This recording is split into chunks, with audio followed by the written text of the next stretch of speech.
Hello friends, welcome to study bus. अगर मैं jet exam की बात करूं तो एमबीए एस्पिरेंट्स इस एग्जाम को सबसे डिफिकल्ट एग्जाम मानते हैं और इसके पीछे जो सबसे बड़ा रीजन है वो है इस एग्जाम का मेक और break section, decision making section. एक ऐसा सेक्शन जो स्टूडेंट्स ने भाई इससे पहले नहीं पढ़ा होता है, अप्रोच नहीं पता होती, इसके पीछे कॉन्सेप्ट्स क्या लगाने हैं। भाई लोग इसको आरसी की तरह समझ लेते हैं, बट डिसीजन मेकिंग करने की एक डिफरेंट अप्रोच होती है।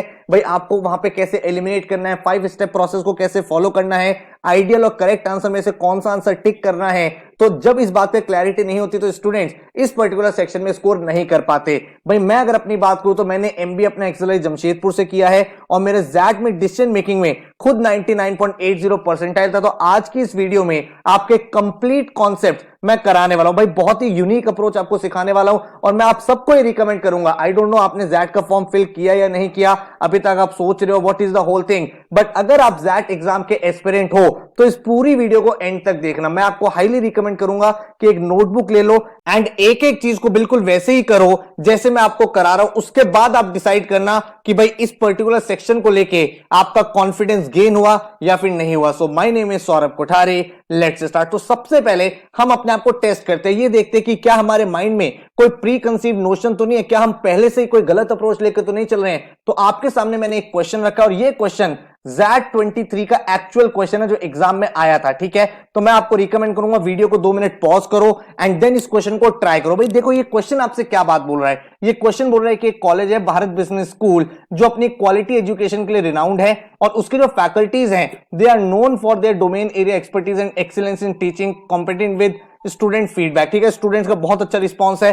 अब क्या हो रहा है भाई, इंस्टीट्यूट में कोर्सेज को अपग्रेड करना है क्योंकि भाई ग्लोबल बिजनेस सिनेरियो में नई नई चीजें आ रही है। लेट्स से मशीन लर्निंग आ रहा है, आर्टिफिशियल इंटेलिजेंस आ रहा है, तो अपने कोर्स को अपग्रेड करना पड़ेगा।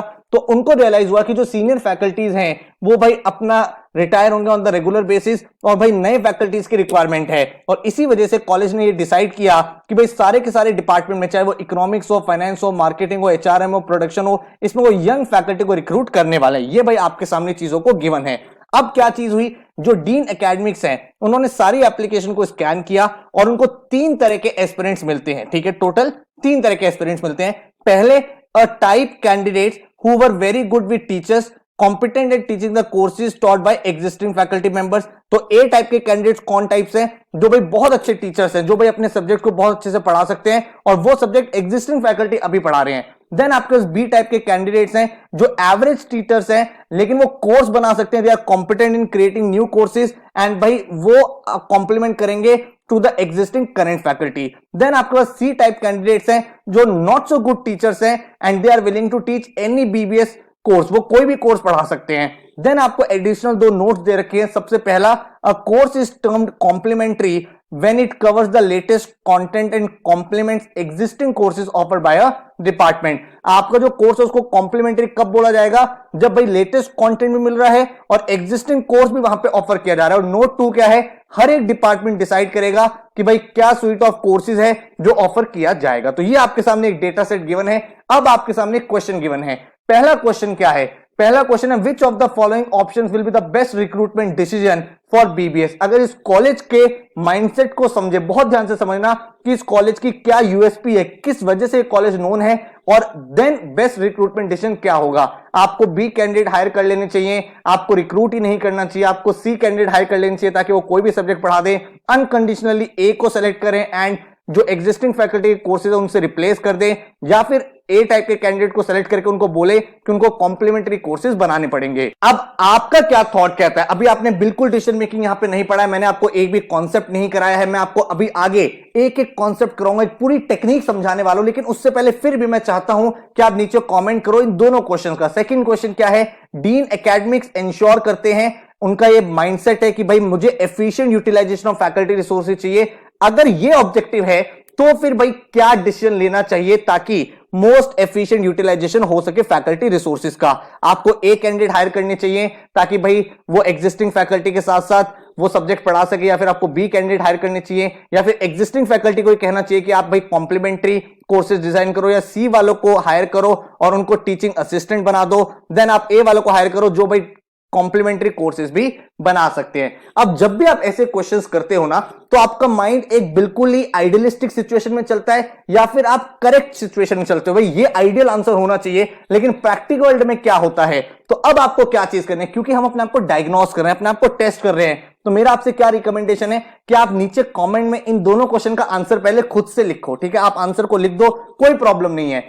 एंड देन जब आप ये पूरा का पूरा वीडियो देख लोगे, आपको एक एक चीज क्लियर हो जाएगी, फिर आप चेक करना क्या आपका आंसर चेंज होता है या फिर आपका आंसर सेम रहता है। ठीक है, तो बड़ा इंटरेस्टिंग क्वेश्चन है, 2-4 मिनट इस क्वेश्चन पे लगाओ ताकि आपका माइंड थोड़ा सा भाई एक्टिव हो। एंड देन अब हम लोग जा रहे हैं एक एक चीज को बिल्कुल कॉन्सेप्ट लेवल से, बेसिक लेवल से समझने के लिए कि पूरे के पूरे डिसीजन मेकिंग सेक्शन को जैट एग्जाम में कैसे क्रैक किया जाता है। उससे पहले आपको बता देता हूं कि अगर आप जैट की डेडिकेटेड प्रिपरेशन करना चाहते हो तो हमने जैट का एक क्रैश कोर्स रिलीज किया जिसमें आपको 100% की वीडियो लेक्चर्स मिलते हैं जो आपने लैपटॉप, एंड्रॉइड या आईफोन, आईपैड में स्टार्ट कर सकते हो। 4 आपको जैट ओरिएंटेड ई बुक्स मिलते हैं जिसमें जैट स्पेसिफिक क्वेश्चंस आपको कराए जाते हैं, टॉपिक वाइज टेस्ट आपको मिलते हैं, 8 आपको जैट के full length मॉक्स and 15 previous year के पेपर ये प्रोवाइड होते हैं। और साथ में आपके 40 डेज का स्टडी टाइम टेबल होता है ताकि एक एक दिन में आपको क्या पढ़ना है, कैसे पढ़ना है, बिल्कुल आपको बेसिक से एडवांस लेवल तक क्लियर हो जाए। ये जो कोर्स है, इस कोर्स के अंदर बहुत सारे ऐसे स्टूडेंट्स हैं जिन्होंने जैट एग्जाम को क्रैक एंड आज की डेट में अपने ड्रीम कॉलेजेस जैसे XLRI Jamshedpur, XIM Bhubaneswar, IMT Ghaziabad, IMI, इन कॉलेजेस में एडमिशन लेके अपनी एमबीए को परस्यू कर रहे हैं। तो इस कोर्स में आप डे 1 पे अपना डायग्नोसिस मॉक लिखते हो एंड डेली लेवल पे आपको 3 से 4 आवर्स यहां पे इन्वेस्ट करने होते हैं इस कोर्स में ताकि आपकी पूरी प्रिपरेशन हो पाए। डे 2 पे आप भाई आरसी कॉन्सेप्ट का वीडियो लेक्चर देखोगे, इधर आप डिसीजन मेकिंग 1 का वीडियो लेक्चर देखोगे, इधर टाइम एंड वर्क करोगे। फिर डे 2 पे आप आरसी 1 का वीडियो लेक्चर देखोगे, इधर पाइप्स एंड सिस्टम और यहां पे करंट अफेयर्स का जनवरी का वीडियो देखोगे। देन नेक्स्ट डे एनालॉजीज का वीडियो देखोगे, इधर डिसीजन मेकिंग 2 करोगे, इधर परसेंटेजेस करोगे। तो इस तरह से आप यहां पे वीडियो लेक्चर देखोगे और जो भी वीडियो आप देख रहे हो अपने पोर्टल पे जाके ई बुक से एडिशनल प्रैक्टिस भी कर सकते हो। तो 3 से 4 आवर्स के आपको डेली लेक्चर्स देखने हैं। देन अगर आपको लगता है मुझे इस पर्टिकुलर टॉपिक में एडिशनल प्रैक्टिस करनी है तो अपनी जैट की ई बुक को खोला, जैट के ओरिएंटेड क्वेश्चंस को प्रैक्टिस कर ले। तो डे टू डे बेसिस पे आप देख पा रहे हो पूरा इंग्लिश, पूरा डिसीजन मेकिंग, आपका पूरा का पूरा क्वांट सेक्शन, करंट अफेयर, साथ में आपका मॉक का शेड्यूल यहां पे है। देन इस तरह से आप पूरा का पूरा सिलेबस जब करोगे तो एक एक चीज बिल्कुल बेसिक से एडवांस लेवल तक की कवर अप हो जाएगी। डिसीजन मेकिंग के भी 14-15 लेक्चर्स आपको मिलते हैं, तो बहुत ही डिटेल तरीके से आप सारी चीजें समझ पाते हो। ठीक है, आपके पास सारे लेक्चर्स अनलॉक है, आप अपने अकॉर्डिंग भी सारे लेक्चर्स देख सकते हो। पूरी स्टैटिक जीके, करंट जीके, जो भी चीज इस पेपर में पूछी जाती है आपको कराई जाएगी।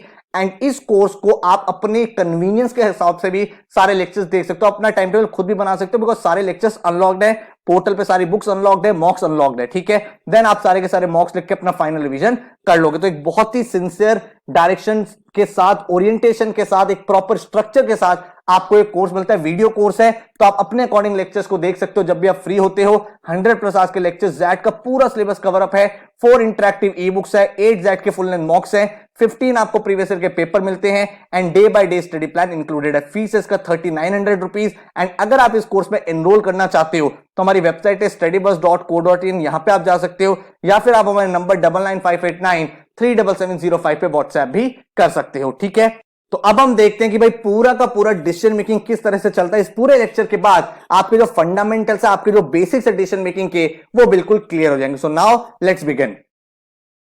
भाई देखो, डिसीजन मेकिंग अगर आप देखोगे एज अ टॉपिक तो भाई सबसे इंपॉर्टेंट है। आप कल को 2 साल बाद किसी ना किसी कंपनी के मैनेजर बनोगे और मैनेजर के सामने सबसे बड़ी प्रॉब्लम आती है डिसीजन मेकिंग। अगर आप देखोगे भी जितने भी एप्टीट्यूड एग्जाम होते हैं, चाहे कैट हो, चाहे जैट हो, चाहे एफटी हो, इन एग्जाम्स में ये नहीं देखा जाता कि भाई आपकी नॉलेज कितनी है। इसमें ये देखा जाता है कि आप मिनिमम टाइम में मैक्सिमम आउटपुट निकाल सकते हो या नहीं निकाल सकते। तभी तो भाई आपको क्वेश्चन आसान देता है, बहुत इतने डिफिकल्ट क्वेश्चन कभी नहीं देता इंटरेस्ट में कि हो ही नहीं सकते। ठीक है, तो ऐसा नहीं है कि भाई कि डिसीजन मेकिंग बहुत अलग पार्ट है, बट ये है कि डिसीजन मेकिंग आपने हर एग्जाम में किया है डायरेक्टली या इनडायरेक्टली। तो मिनिमम टाइम में मैक्सिमम आउटपुट निकालना है, बिजनेस पॉइंट ऑफ व्यू से क्या बेस्ट डिसीजन होना चाहिए, अपनी प्रॉब्लम सॉल्विंग अप्रोच को यूज करना है एंड उसके बाद भाई क्वेश्चंस को सॉल्व करना है। अगर मैं जैट पेपर की स्पेसिफिकली बात करूं तो भाई 21 क्वेश्चन आने हैं। हमारा टारगेट है 15 क्वेश्चन हमें करेक्ट करके आने एग्जाम में कुछ भी करके। ठीक है, 2 टाइप का आपको क्वेश्चन मिलेंगे। एक मिलेगा आपको इंडिविजुअल क्वेश्चन जिसमें आपको एक छोटा सा केस दे दिया जाएगा और उस केस को आपको सॉल्व करना पड़ेगा। दूसरा होगा ग्रुप्ड क्वेश्चन जिसमें भाई एक आरसी जितनी लेंथ का केस दे रखा होगा, एक पूरा बिजनेस सिनेरियो दे रखा होगा एंड उस सिनेरियो के ऊपर आपको 4 से 5 क्वेश्चन डायरेक्ट मिल जाएंगे। तो इन्हीं दोनों टाइप के मैं आपको आज क्वेश्चंस कराऊंगा। बहुत सारे टाइप के क्वेश्चन आएंगे, जैसे एथिकल डायलेमा आएगा, जैसे भाई बिजनेस पर्सपेक्टिव के पॉइंट ऑफ व्यू से आएगा, फाइनेंशियल एस्पेक्ट आएगा, तो बहुत सारी चीजें आएंगी और आपको भाई मैं ये बताऊंगा कि कैसे आपको करना है। और उससे पहले मैं आपको बताता हूं हमारा 5 स्टेप प्रोसेस क्या है, जिससे हम डिसीजन मेकिंग के सारे क्वेश्चन को जो है वो अटेम्प्ट करने वाले हैं आज। देखो, सबसे पहले जब भी आपके सामने एक क्वेश्चन आ रहा है, चाहे वो इंडिविजुअल केस हो चाहे वो ओवरऑल केस, आपको 5 चीजें याद रखनी है दिमाग में, जो मैं आपको 5 स्टेप प्रोसेस बता रहा हूं। वो है सबसे पहले रीडिंग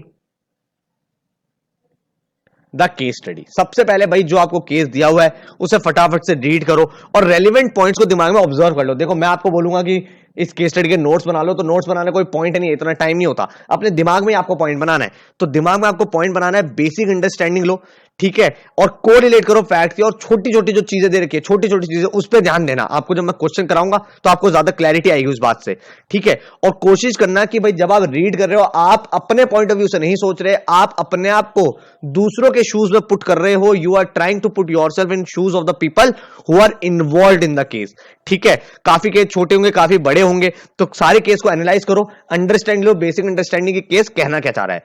दूसरा, रीडिंग द क्वेश्चन।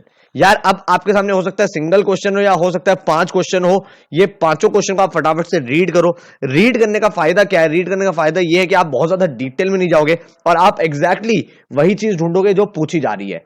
तीसरा जो सबसे इंपॉर्टेंट है वो है एनालाइजिंग द ऑप्शंस। ये यहां पे गेम स्टार्ट हो जाता है, जो आरसी का डिसीजन मेकिंग का गेम है। ये पॉइंट बहुत इंपॉर्टेंट है भाई, आपको एनालाइज इसलिए बोल रहा हूं। ये सेक्शन इतना डिफिकल्ट क्यों माना जाता है? ये सेक्शन डिफिकल्ट इसलिए माना जाता है क्योंकि यहां पे कोई भी आंसर राइट या रॉन्ग नहीं होता, यहां पे कुछ भी ब्लैक एंड व्हाइट नहीं होता, यहां पे सब कुछ ग्रे होता है और आपको इन ग्रे में से बेस्ट शेड को पिक करना है, ठीक है। तो भाई अगर आप देखोगे, मैथ्स का अगर मैं पेपर कर रहा हूं, इंग्लिश कर रहा हूं, मुझे पता है एक आंसर सही होगा, 3 गलत होंगे। डिसीजन मेकिंग में ऐसा नहीं है, एक ज्यादा सही होगा, दूसरा कम सही होगा, यही फर्क होगा, ठीक है। तो आपको भाई जो चीजें दिमाग में रखनी है वो यही रखनी है कि सारे आंसर सही हैं, बट सटल डिफरेंसेस होते हैं हर एक ऑप्शन में। उन सटल डिफरेंसेस को ऑब्जर्व करना है, ऑब्जर्व करने के बाद आपको सही आंसर को टिक करना है। अब सही आंसर करूंगा कैसे? उसके लिए मैं यूज करूंगा एलिमिनेटिंग मेथड। यही मेथड मैं यूज करूंगा, आपको मैं पहले ही बता रहा हूं। एक भी question, not even a single question, आप डायरेक्टली ऑप्शन देख के टिक नहीं करोगे, नहीं करोगे, नहीं करोगे। हम पहले 5 ऑप्शन में से डिलीट करेंगे, माइनस करेंगे, ये हटाओ, ये हटाओ, ये हटाओ, लास्ट वाला टिक करेंगे। अगर आपको क्वेश्चन रीड करते ही दूसरे ऑप्शन में लग रहा है ये आंसर होगा, तो उसे टिक नहीं करना है, 5 ऑप्शन पढ़ने हैं, फिर एलिमिनेट करना है और उसके बाद मैं आंसर को टिक करूंगा। और जो लास्ट चीज है वो मैं क्या करूंगा भाई? मैं आंसर को करूंगा वेरीफाई। वेरीफाई कैसे करूंगा ये आपको पता चलेगा जब मैं आपको क्वेश्चंस बताऊंगा। तो आपको एक स्ट्रेटजी समझ में आ गई है, ये स्ट्रेटजी हम लगाने वाले हैं।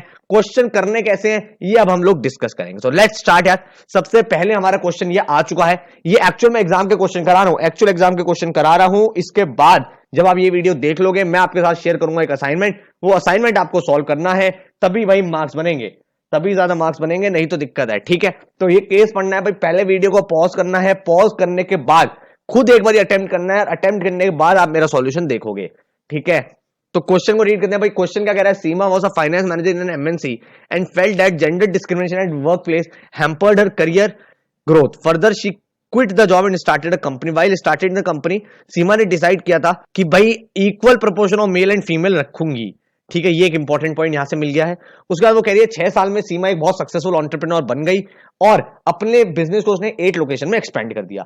एक्सपेंड करने के बाद उसके सामने एक एथिकल डिलेमा आ गया। ये यहां पे आ गया एथिकल डिलेमा का क्वेश्चन। एथिकल डिलेमा आ गया क्योंकि उसने रियलाइज करा कि जो फीमेल इंप्लॉइज हैं वो यार सिटी टू सिटी ट्रेवल नहीं करना चाहती, लेट आर नहीं रुकना चाहती, स्ट्रेच नहीं करना चाहती वर्क आवर्स। इसीलिए उसने ये देखा कि जो मेल इंप्लॉइज हैं वो बिल्कुल भी हेजिटेट नहीं करते हैं। तो उसके सामने वही वाली सिचुएशन आ गई जो उसके सामने आई थी एमएनसी के टाइम। एमएनसी में भाई जेंडर डिस्क्रिमिनेशन इसीलिए होता था क्योंकि भाई फीमेल को वहां पे कम रिस्पेक्ट मिलती होगी या कम उनको काम मिलता होगा या फिर वो ज्यादा इंटरेस्टेड होती नहीं होगी। सेम सिचुएशन सीमा ने फेस करी। अब सीमा के सामने वही चीज आ गई है कि भाई एक तो उसके सामने प्रेशर आ गया कि भाई वो फीमेल इंप्लॉयज रिड्यूस करके मेल इंप्लॉयज बढ़ाए ताकि कंपनी की एफिशिएंसी और इफेक्टिवनेस बढ़ जाए। दूसरा, उसको ये भी पता है कि भाई equal representation of male and female ही वो रीजन था कि उसने अपनी कंपनी स्टार्ट करी थी। तो what should she do as a consciousness female entrepreneur. भाई अब आपको ये बताना है आंसर का सॉल्यूशन क्या होगा। आपके सामने 5 ऑप्शन है। See if the willing employees could be given assignment which do not require travel time and involve less over time, reduce the number of female employees, let the status quo continue, henceforth hire only male employees, she should close the business। आपको यहां पहले question को read करना है। जैसे मैंने को बताया हमें पूरी भाई डिटेल मिल गई है केस की। अब मैं क्वेश्चन रीड करूंगा। क्वेश्चन में 2 चीजें वो बोल रहा है। सबसे पहले बोल रहा है कंसाइजनेस। इसका मतलब क्या हुआ? इसका मतलब हुआ ओन कॉन्शियसनेस या फिर ओन प्रिंसिपल, ओन कंसाइज। ठीक है, अपने प्रिंसिपल्स को ध्यान रखते हुए। और दूसरा जो वर्ड यहां यूज हो रहा है वो रहा है एंटरप्रेन्योर। आप भाई ऐसा नहीं है कि आप भाई सोचोगे फीमेल के पॉइंट ऑफ व्यू से, नहीं, आप एक एंटरप्रेन्योर हो तो अपने बिजनेस के पॉइंट ऑफ व्यू से भी सोचना है आपको। तो आपको अपना बेस्ट डिसीजन लेना है। इन 5 में से बेस्ट डिसीजन क्या होना चाहिए? ठीक है, अब मैं ऑप्शंस को देखना स्टार्ट करता हूं। मैं नीचे से ऑप्शंस देखना स्टार्ट करता हूं। सबसे पहले भाई मुझे वो कह रहा है कि she should close the business. क्या ये करना चाहिए? आप मुझे सबसे पहले तो ये बताओ। हम करेंगे एलिमिनेशन मेथड यूज। ये तो भाई एकदम ही बेकार है। ये ऑप्शन बिल्कुल गलत है। ये गलत है। क्यों गलत है भाई? क्योंकि उसने बिजनेस क्लोज करने के लिए स्टार्ट थोड़ी किया था। कहीं भी ये नहीं लिखा हुआ कि अपना बिजनेस बंद कर दो, ये सॉल्यूशन है। भाई मेरे सामने कोई प्रॉब्लम आ गई है तो मैं उस प्रॉब्लम का सॉल्यूशन क्या करूंगा कि भाई मैं पूरी कंपनी बंद कर दूं? This is not right. तो ये मेरा कैंसिल हो गया, ई ऑप्शन। डी पे आता हूं, hence hire only male employees. हाँ, ये भाई समझ में आ रही है मुझे बात कि भाई ये स्ट्रॉन्ग ऑप्शन है। क्यों? क्योंकि भाई कंपनी साफ साफ कह रही है कि मेल एम्प्लॉइज जो है वो भाई अच्छा काम करते हैं, उनको एफिशिएंसी ज्यादा होगी और उसके सामने प्रेशर भी है। तो ये एक ऑप्शन है जो भाई निकल के आता है, इसको मैं कंसिडर करूंगा। तो ये मैंने यहां पे मार्क कर लिया। इसके बाद लेट द स्टेटस को कंटिन्यू। स्टेटस को कंटिन्यू का मतलब होता है जो जैसा है वो वैसा ही रह रहा है। भाई ये तो नॉन सेंसिकल है ना। भाई अगर हमें एक सिचुएशन दी है तो वो सिचुएशन इसीलिए तो दी है ताकि हम उसे सॉल्व करें, या हमने सिचुएशन इसलिए दी है कि सिचुएशन जैसी है वैसी रहने दे। तो ये भी मेरा ऑप्शन एलिमिनेट हो गया। ठीक है, अब आते हैं सेकंड वाले के। सेकंड वाला कह रहा है reduce the number of female employees as it is business requirement, she should not let affect her business. ठीक है, ये पॉइंट जो है, ये पॉइंट है तो ठीक, लेकिन ये एक्सट्रीम है। एक्सट्रीम है इसलिए भाई अगर मान लो वो सारे के सारे फीमेल एम्प्लॉयज को निकालने लगेगी तो at the end of the company में कोई नहीं बचेगा। ठीक है, और कहीं भी ये मेंशन नहीं किया हुआ कि अगर कोई भाई एम्प्लॉय लेट तक नहीं रुक सकता तो उसे टर्मिनेट कर दो। तो ये बहुत ज्यादा एक्सट्रीम है। This is not a ideal response जो करना चाहिए। तो ये मेरा गलत हो गया। अब है पहला वाला option, C if willing female employees could be given assignment which do not require travel and involve less over time. See if female, तो इसमें देखो भाई ये एक स्ट्रॉन्ग आ रहा है। ये एक तरह से आप देखोगे तो एक मिडल पाथ बन गया। भाई प्रॉब्लम क्या थी? प्रॉब्लम 2 थी। एक तो ये था कि मेल एम्प्लॉयज जो थे वो भाई डिफिकल्ट काम कर लेते थे, और फीमेल एम्प्लॉयज के साथ ये है कि भाई वो ओवर वर्क नहीं कर पाती है, ट्रैवल नहीं कर पाती। तो ये एक सॉल्यूशन ऐसा है जो मुझे समझ में आ रहा है। वो सॉल्यूशन क्या है? ये मिडल पाथ बन गया है। मिडल पाथ किस चीज का बन गया है? कि भाई जो दोनों प्रॉब्लम थी, अब क्या है, आप कंपनी को इस तरह से रीशफल कर दो कि भाई जो इंपॉर्टेंट काम है जिसमें सिटी टू सिटी ट्रैवल करना है उसको आप मेल को दे दो, और जो ऐसा काम है जो ऑपरेशनल काइंड ऑफ वर्क है या फिर कुछ अदर वर्क है जिसमें टाइम कम लगता है और आपको ट्रैवल भी ज्यादा नहीं करना पड़ता, वो फीमेल को दे दो। तो एक ये भी मेरा सॉल्यूशन है जो निकल के आता है। अब देखो भाई मैंने पूरा क्वेश्चन सॉल्व करा, मेरे पास ए और डी बच गए, 2 ऑप्शन। अच्छा एक बात ध्यान रखना, आपके सामने हमेशा ऐसा होगा 99% केसेस में कि आप 2 ऑप्शन पे आके रुक जाओगे।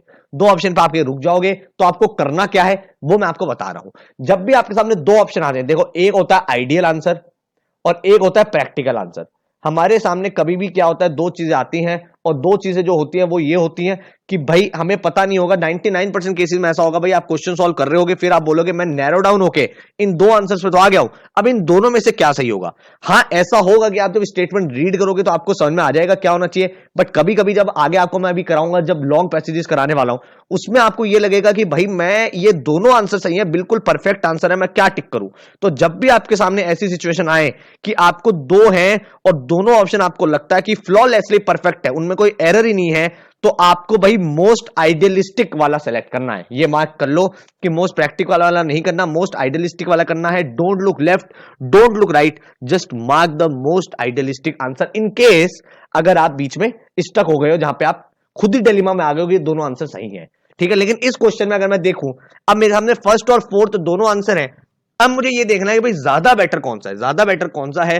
अब अगर मैं फोर्थ वाला देखूं तो ये भी अगर आप देखो सेकंड वाले का एक्सटेंडेड वर्जन है, मतलब थोड़ा सा एक्सट्रीम है कि अब आने वाले टाइम में सिर्फ मेल को ही हायर करो। ये तो गलत है ना कहीं ना कहीं, मतलब 1% तो गलत है ही ना कि सिर्फ आप मेल को हायर करते रहोगे, तो थोड़ा सा गलत है। क्यों? क्योंकि भाई कंपनी जो स्टार्ट हुई थी वो स्टार्ट इसी प्रिंसिपल पे हुई थी। देखो यहाँ पे आ गई प्रिंसिपल वाली बात, जो क्वेश्चन में दिखा हुआ है यही इसी प्रिंसिपल पे था कि भाई इक्वल रिप्रेजेंटेशन रहेगा। तो अगर आप मेल को हायर करते रहोगे तो एक टाइम के बाद इक्वल रिप्रेजेंटेशन खत्म हो जाएगा। तो यहाँ पे मेरा बेस्ट पॉसिबल आंसर क्या है? बेस्ट पॉसिबल आंसर है A. See, if willing female employees could be given assignment which do not require travel and involve less time. समझ में आया क्वेश्चन आपको? भाई क्वेश्चन इसी तरह से करना है, अपने लॉजिक्स को बिल्ड करना है, ऑप्शन को एलिमिनेट करो। अगर आप ऑप्शन को एलिमिनेट करोगे तो आपका 10 में से 8 बार आंसर सही आएगा ही आएगा। आओ नेक्स्ट क्वेश्चन पे आते हैं। नेक्स्ट क्वेश्चन भाई पॉज करो, फिर से पॉज करो, पॉज करने के बाद पहले पूरी वीडियो देखो, क्वेश्चंस को रीड करो और खुद टिक करो। ठीक है, ये काफी इंटरेस्टिंग क्वेश्चन है, यहां पे आपको थोड़ा सा दिमाग लगाना पड़ेगा। ठीक है, तो क्वेश्चन क्या है, केस क्या कह रहा है? केस ये कह रहा है कि एक डाटा मैन्युफैक्चरिंग कंपनी है और इन्होंने एक प्रोडक्ट बेचा था जिसमें फ्यू बग्स थे, बग्स मतलब कुछ एरर टाइप हो गए। ठीक है, अब वो कह रहा है कि वो प्रोडक्ट ऑलरेडी 1 मिलियन लोगों को बेच चुके हैं। अब उनको बाद में रियलाइज हुआ कि भाई अगर ये बग रहे तो वो कस्टमर्स को बहुत ज्यादा बुरी तरह से इफेक्ट कर सकता है, मतलब हो सकता है डाटा चोरी हो जाए कस्टमर का या कुछ प्रॉब्लम हो जाए। तो अब कंपनी क्या करे, क्योंकि उनको यह भी पता है कि अगर उन्होंने कस्टमर को बताया तो उनकी क्रेडिबिलिटी भी मार्केट में खत्म हो सकती है, लोग सोचेंगे भाई इनका प्रोडक्ट तो बेकार आता है। तो अब आपसे पूछा है which is the most ethical option. भाई क्वेश्चन को 3 बार रीड करो तब जाके आप पकड़ पाओगे क्वेश्चन पूछ क्या रहा है। ठीक है, अब मुझसे पूछा है what will be the most ethical option for the company. Company के लिए यहां पे सबसे एथिकल क्या है, क्या करना चाहिए कंपनी को, क्या नहीं करना चाहिए। आओ ऑप्शन देखते हैं फटाफट से। ऑप्शन कह रहा है पहला, apologize and fix up the bugs for all customer even if it has to incur loss। दूसरा है do not tell the customer about bugs and remove only when the customer face problem even it means the losses। keep silent and do nothing। चौथा है keep silent but introduce an improved product that is bug free at the earliest। take the product off the market and apologize the customer। अब अगर आपने question को ध्यान से read करा ना, क्वेश्चन ने बोल दिया पहले कि मुझे बताओ एथिकल क्या है, तो एथिकल इसमें से ना ही बी है, ना ही सी है और ना ही डी है। तीनों के तीनों जो हैं वो हाईली अनएथिकल है कि आप भाई चुपचाप बैठे हो, कस्टमर का लॉस हो रहा है तो मैं ये काम करता ही नहीं, तो ये तो गलत है। ठीक है, कस्टमर को पता ही नहीं है, तो इसका मतलब ये तो तीनों के तीनों अनएथिकल है। तो देखो आपको 2 सेकंड में आपने क्वेश्चन को पकड़ लिया और आपने 3 ऑप्शन कर दिया एलिमिनेट। अब मेरे पास 2 बचे हैं, ए बचा है और ई बचा है। अब देखते हैं दोनों में से ज्यादा स्ट्रॉन्ग कौन सा है। ठीक है बच्चों, तो फर्स्ट वाला और फिफ्थ वाला बेट पढ़ते हैं। फिफ्थ वाला कह रहा है take the product of the market and apologise the customer, और ए बोला है apologise and fix up the bug and for all the customer even if it has to incur losses. अब देखो इन दोनों को अगर आप ध्यान से रीड करोगे, थोड़ी सी अंडरस्टैंडिंग लोगे, तो आपको पता चलेगा कि जो ए वाला ऑप्शन है ना वो थोड़ा बेटर है। रीजन बीइंग, अगर ई वाला लोगे तो भाई आपका प्रोडक्ट ही चला गया, प्रोडक्ट चला गया तो लाइफ टाइम का लॉस हो गया, हुआ कि नहीं हुआ। ए वाला जो है वो उसमें अपोलोजाइज कर लोगे और अपने बग्स का, भाई जितने भी बग हुए हैं उसको आप ठीक करके दे दोगे, तो कंपैरेटिव लॉसेस है वो कम होंगे और भाई उनका प्रोडक्ट इंप्रूव होगा। जो अभी के कस्टमर्स हैं वो भी थोड़ा सा आपको बिलीव करेंगे कि हाँ यार इनका प्रोडक्ट ठीक है। ऐसा एक्चुअल में होता है। अगर आपको पता ना हो भाई, अभी रिसेंटली एक कार कंपनी भी थी जिसके भाई गाड़ी में अगर आपने देखा एमिशन का प्रॉब्लम चल रहा था, तो भाई एमिशन का प्रॉब्लम चल रहा था, उन्होंने सारी गाड़ियां फ्री में ठीक करी थी, चाहे लॉस हो चाहे ना हो। लेकिन एक गुडविल जो है वो खराब होने के बाद थोड़ी बहुत ठीक भी होती है, कस्टमर का एक रिलायबल ट्रस्ट बनता है कि हाँ यार अगर हमारी गाड़ी में कोई प्रॉब्लम है या हमारे सॉफ्टवेयर में कोई प्रॉब्लम है तो हमारी कंपनी हमें प्रोटेक्ट करेगी। ठीक है, ऐसे ही अगर आपने देखा हो सैमसंग का केस हुआ था, जब उनका फोन ब्लास्ट हो रहा था, भाई बार बार ब्लास्ट हो रहा था, तो कंपनी ने बोला था सारे के सारे फोन वापस दे दो और आप नए फोन ले जाओ जिसमें नई बैटरी लगी हुई है। तो कंपनीज करती हैं और यही इस केस में बेस्ट पॉसिबल आंसर भी है। तो ये मेरा आंसर हो गया, apologise and fix up the bug for all customer even it has to incur losses. ठीक है, तो भाई एक्चुअल कंपनीज में भी जब ऐसा कुछ होता है तो वो यही ऑप्शन को सेलेक्ट करती है और यही करना चाहिए। मोस्ट आइडियलिस्टिक भी यही है, मोस्ट प्रैक्टिकल भी इस केस में यही आंसर है। आ जाओ चलो नेक्स्ट क्वेश्चन देखते हैं। इसके बाद भाई ये तो कंपैरेटिवली फिर भी इजी है जो सिंगल केस है, इसके बाद जो क्वेश्चन आएंगे वो आएंगे बिग केस वाले, तो वो आपको और भी अच्छे से दिमाग लगा के करने हैं। आओ नेक्स्ट क्वेश्चन पे पहले। नेक्स्ट क्वेश्चन देखो क्या कह रहा है, वो कह रहा है the city of Nagpur Nagar has a population of 10 million, 2 million among whom were rich, 3 million poor and 5 million belong to the middle class। सौंदर्य कॉस्मेटिक मैन्युफैक्चर्ड एंड ये, तो वो कह रहा है भाई एक सिटी है नागर जिसमें 10 मिलियन टोटल लोग हैं, जिसमें से 2 मिलियन जो है वो रिच हैं, 3 मिलियन पुअर हैं और 5 मिलियन जो है वो मिडिल क्लास को बिलोंग करते हैं। एक कंपनी है जिस कंपनी का नाम है सौंदर्य कॉस्मेटिक्स और वो ब्यूटी प्रोडक्ट बेचती है रिच क्लास को एट अ प्रीमियम प्राइस। अब वो क्या करेंगे कि उनके जो प्रोडक्ट हैं भाई वो कस्टमर में बहुत पॉपुलर है और उनका कस्टमर कौन है, रिच क्लास उनका कस्टमर है। और वो कह रहे हैं कि भाई मिडिल क्लास और पुअर जो सेगमेंट है वो भी भाई ये प्रोडक्ट खरीदना चाहते हैं बट खरीद नहीं सकते। क्यों? क्योंकि प्राइसेस बहुत हाई है और धीरे धीरे ऑफ लेट मतलब टाइम के साथ कंपनी को ये रियलाइज होता है कि जो सेल ग्रोथ है वो भी स्टैग्नेंट हो रही है रिच सेगमेंट में, मतलब रिच सेगमेंट में उनकी ग्रोथ नहीं हो रही, धीरे धीरे स्टैग्नेंट हो गई, उतनी आ गई है। यहां पे जो क्वेश्चन है ना, इसका आंसर भाई आप खुद सेलेक्ट करो, क्योंकि पांचों ऑप्शन सही है कहीं ना कहीं, पांचों ऑप्शन बिल्कुल करेक्ट है। अब मैं देखना चाहता हूं भाई आप अपनी क्या डिसीजन मेकिंग अप्रोच लगाते हो, उसके बाद भाई मेरा आंसर देखना है आपको, ठीक है। इसको बहुत ध्यान से करना है भाई, ऐसे नहीं करना, मजाक में नहीं करना है। ये क्वेश्चन काफी ज्यादा ट्रिकी क्वेश्चन है। अब ये बोल रहा है which of the following is the best option for Saundarya cosmetic to maximise long term profit. ये बात मुझे समझ में आ गई कि मेरा भाई ऑब्जेक्टिव क्या क्वेश्चन का, कि मुझे प्रॉफिट को जो है वो क्या करना है भाई, वो करना है मैक्सिमाइज। ठीक है, मेरे पास पांच ऑप्शन है। Sell the same product at lower price, same product को लोअर प्राइस पे बेच दो मिडिल और पुअर क्लास को। Sell its product under different brand names to middle and poor class. ठीक है, sell similar products of different quality with different brand name to middle and poor class. लगभग लगभग आप देखो शुरू के तीनों ऑप्शन एक ही बात बोलना चाह रहे हैं, डिफरेंट लैंग्वेज में बोलना चाह रहे हैं, थोड़ा सा कॉन्टेक्स्ट अलग है। चौथा, continue to rich target only and hope that today's middle class will be tomorrow's rich class. And fifth वाले को target middle class as it is the largest segment and forget about the rich class. अब देखते हैं भाई इसमें मैं क्या करूंगा। सबसे पहले मैं करूंगा एलिमिनेट। देखो फिफ्थ ऑप्शन, देखो फिफ्थ ऑप्शन कह रहा है कि target middle class and forget about the rich class. भाई forget about the rich class थोड़ी करना है मुझे तो अपने प्रॉफिट को मैक्सिमाइज करना है। मैक्सिमाइज तभी होंगे जब रिच सेगमेंट भी होगा, मिडिल भी होगा, पुअर भी होगा। अगर मैं मिडिल की तरफ चला जाऊंगा तो एक टाइम बाद यहां पे स्टैग्नेट हो जाएगी ग्रोथ। ठीक है, तो ये ऑप्शन मेरा क्या हो गया, ये हो गया एलिमिनेट। चौथा ऑप्शन देखता हूं, continue to target rich only. भाई ये तो बहुत ही वेग बात है ना, ये तो वेग बात है, ये कभी मैक्सिमाइज प्रॉफिट नहीं करेगा। ये तो भाई स्टेटस को है, जो जैसा है वैसे ही रहने दो, तो इसका मतलब ग्रोथ उसकी कांस्टेंट रह जाएगी। तो डी वाला ही मैंने एलिमिनेट कर दिया। अब मेरे पास फर्स्ट, सेकंड और थर्ड है। यहां पे भाई मैं सेम चीज बोल रहा हूं लेकिन डिफरेंट कॉन्टेक्स्ट में बोल रहा हूं, तीनों की अप्रोच डिफरेंट है। मुझे सेलेक्ट करनी है यहां पे क्या, बेस्ट अप्रोच। अब देखो सबसे पहले, sell the same product at lower prices to middle and poor class. अगर मैं सेम प्रोडक्ट को मिडिल और पुअर को बेचूंगा तो क्या होगा भाई, रिच बोलेगा मैं पागल हूं क्या, मैं आपको इसी चीज का ज्यादा पैसा दे रहा हूं और मिडिल क्लास कम पैसा दे रहा है, तो जो उसकी गुडविल है वो रिच में खत्म ही हो जाएगी और भाई इससे कंपनी का होगा लॉस, प्रॉफिट जाएंगे नुकसान में। तो ये भी हट गया। अब आती है बी और सी की बात। अब यहां पे आपको सोचना है बहुत ज्यादा भाई, दोनों एकदम ग्रे आंसर हैं, दोनों बिल्कुल करेक्ट आंसर हैं। आपको अब ये देखना है ज्यादा एप्रोप्रिएट कौन सा है। इसको आप तभी सॉल्व कर सकते हो जब आपने केस को बहुत ध्यान से रीड कराओ। सेकंड ऑप्शन और थर्ड ऑप्शन को रीड करने से पहले एक लाइन को हम फिर से रीड करते हैं। वो रीड क्या है, many people from the middle and poor segment of the population aspired to buy these product. भाई जो मिडल और पुअर सेगमेंट है वो यही प्रोडक्ट लेना चाहता है, वो ऐसा नहीं है कि कोई और प्रोडक्ट लेना चाहता है।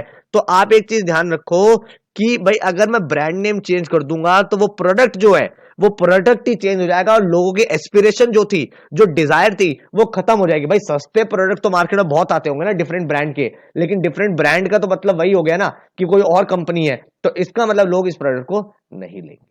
ये हो गया गलत। अब देखो सी वाला क्या मेरा वेरीफाई हो रहा है answer, sell similar products of different quality standard. हाँ ये हो रहा है, ये भाई सिमिलर प्रोडक्ट उसी ब्रांड के अंदर मैंने एक कैटेगरी और निकाल दी भाई, डिफरेंट क्वालिटी स्टैंडर्ड की है, उसी टाइप के प्रोडक्ट है, इसमें चाहे डिफरेंट ब्रांड नेम दे दो, मतलब भाई मेन कंपनी जो है वो रहेगी सौंदर्य है, और सौंदर्य का एक छोटा सा प्रोडक्ट और है for middle and lower class, या भाई कम रुपए में या छोटी क्वांटिटी कम स्टैंडर्ड का, तो मिडिल क्लास और पूरे क्लास के लिए ये ज्यादा अप्रोप्रिएट है। ये मैं नहीं कह रहा कि बिल्कुल 100% यही आंसर होना चाहिए, बट बी और सी में सी वाला जो है कंपैरेटिवली बेटर है, क्योंकि इसमें जो लोगों की एस्पिरेशन है वो भी पूरी हो गई। सिमिलर प्रोडक्ट है, उसी ब्रांड नेम के नीचे है, चाहे ब्रांड नेम जो सब्सिडरी ब्रांड नेम है वो मैंने चेंज कर दिया है, लेकिन जो मेन ब्रांड है वो बिल्कुल सिमिलर रहेगा। ठीक है, जो मेन ब्रांड है, और उसके बाद जो आपका रिच सेगमेंट है उसको भी बुरा नहीं लगेगा, क्यों, क्योंकि उसे हमेशा लगेगा कि मेरे पास तो प्रीमियम क्वालिटी है, और जो मिडिल और लोअर वाला है उसके बाद डिफरेंट क्वालिटी स्टैंडर्ड है। तो तीनों में ये टारगेट कर सकता है, इसमें ये मिडिल में भी लॉन्च कर सकता है और लोअर में और भी ज्यादा डिफरेंट क्वालिटी स्टैंडर्ड के साथ कर सकता है। ऐसा करता है कौन करता है, आपको पता होगा, अमूल का जो भाई पैकेट वाला मिल्क आता है भाई, उसमें यह होता है, अगर आपने देखा हो कभी, कि डिफरेंट क्वालिटी ऑफ मिल्क आता है भाई, एक टोन्ड होता है, एक डबल टोन्ड होता है, एक ट्रिपल टोन्ड होता है। तो भाई जो जिस सेगमेंट में आता है वो उस सेगमेंट का परचेज कर लो, और भाई अमूल जो है वो बिगर ब्रांड रह गया और डिफरेंट ब्रांड बन गया उसका, भाई single tone, double tone, triple tone, और डिफरेंट क्वालिटी हो गई। तो ये इसका प्रॉपर आंसर हो गया, ये हमारा आंसर टिक हो गया। आपको बात समझ आई कि नहीं आई? ठीक है, आओ चलो नेक्स्ट क्वेश्चन पे।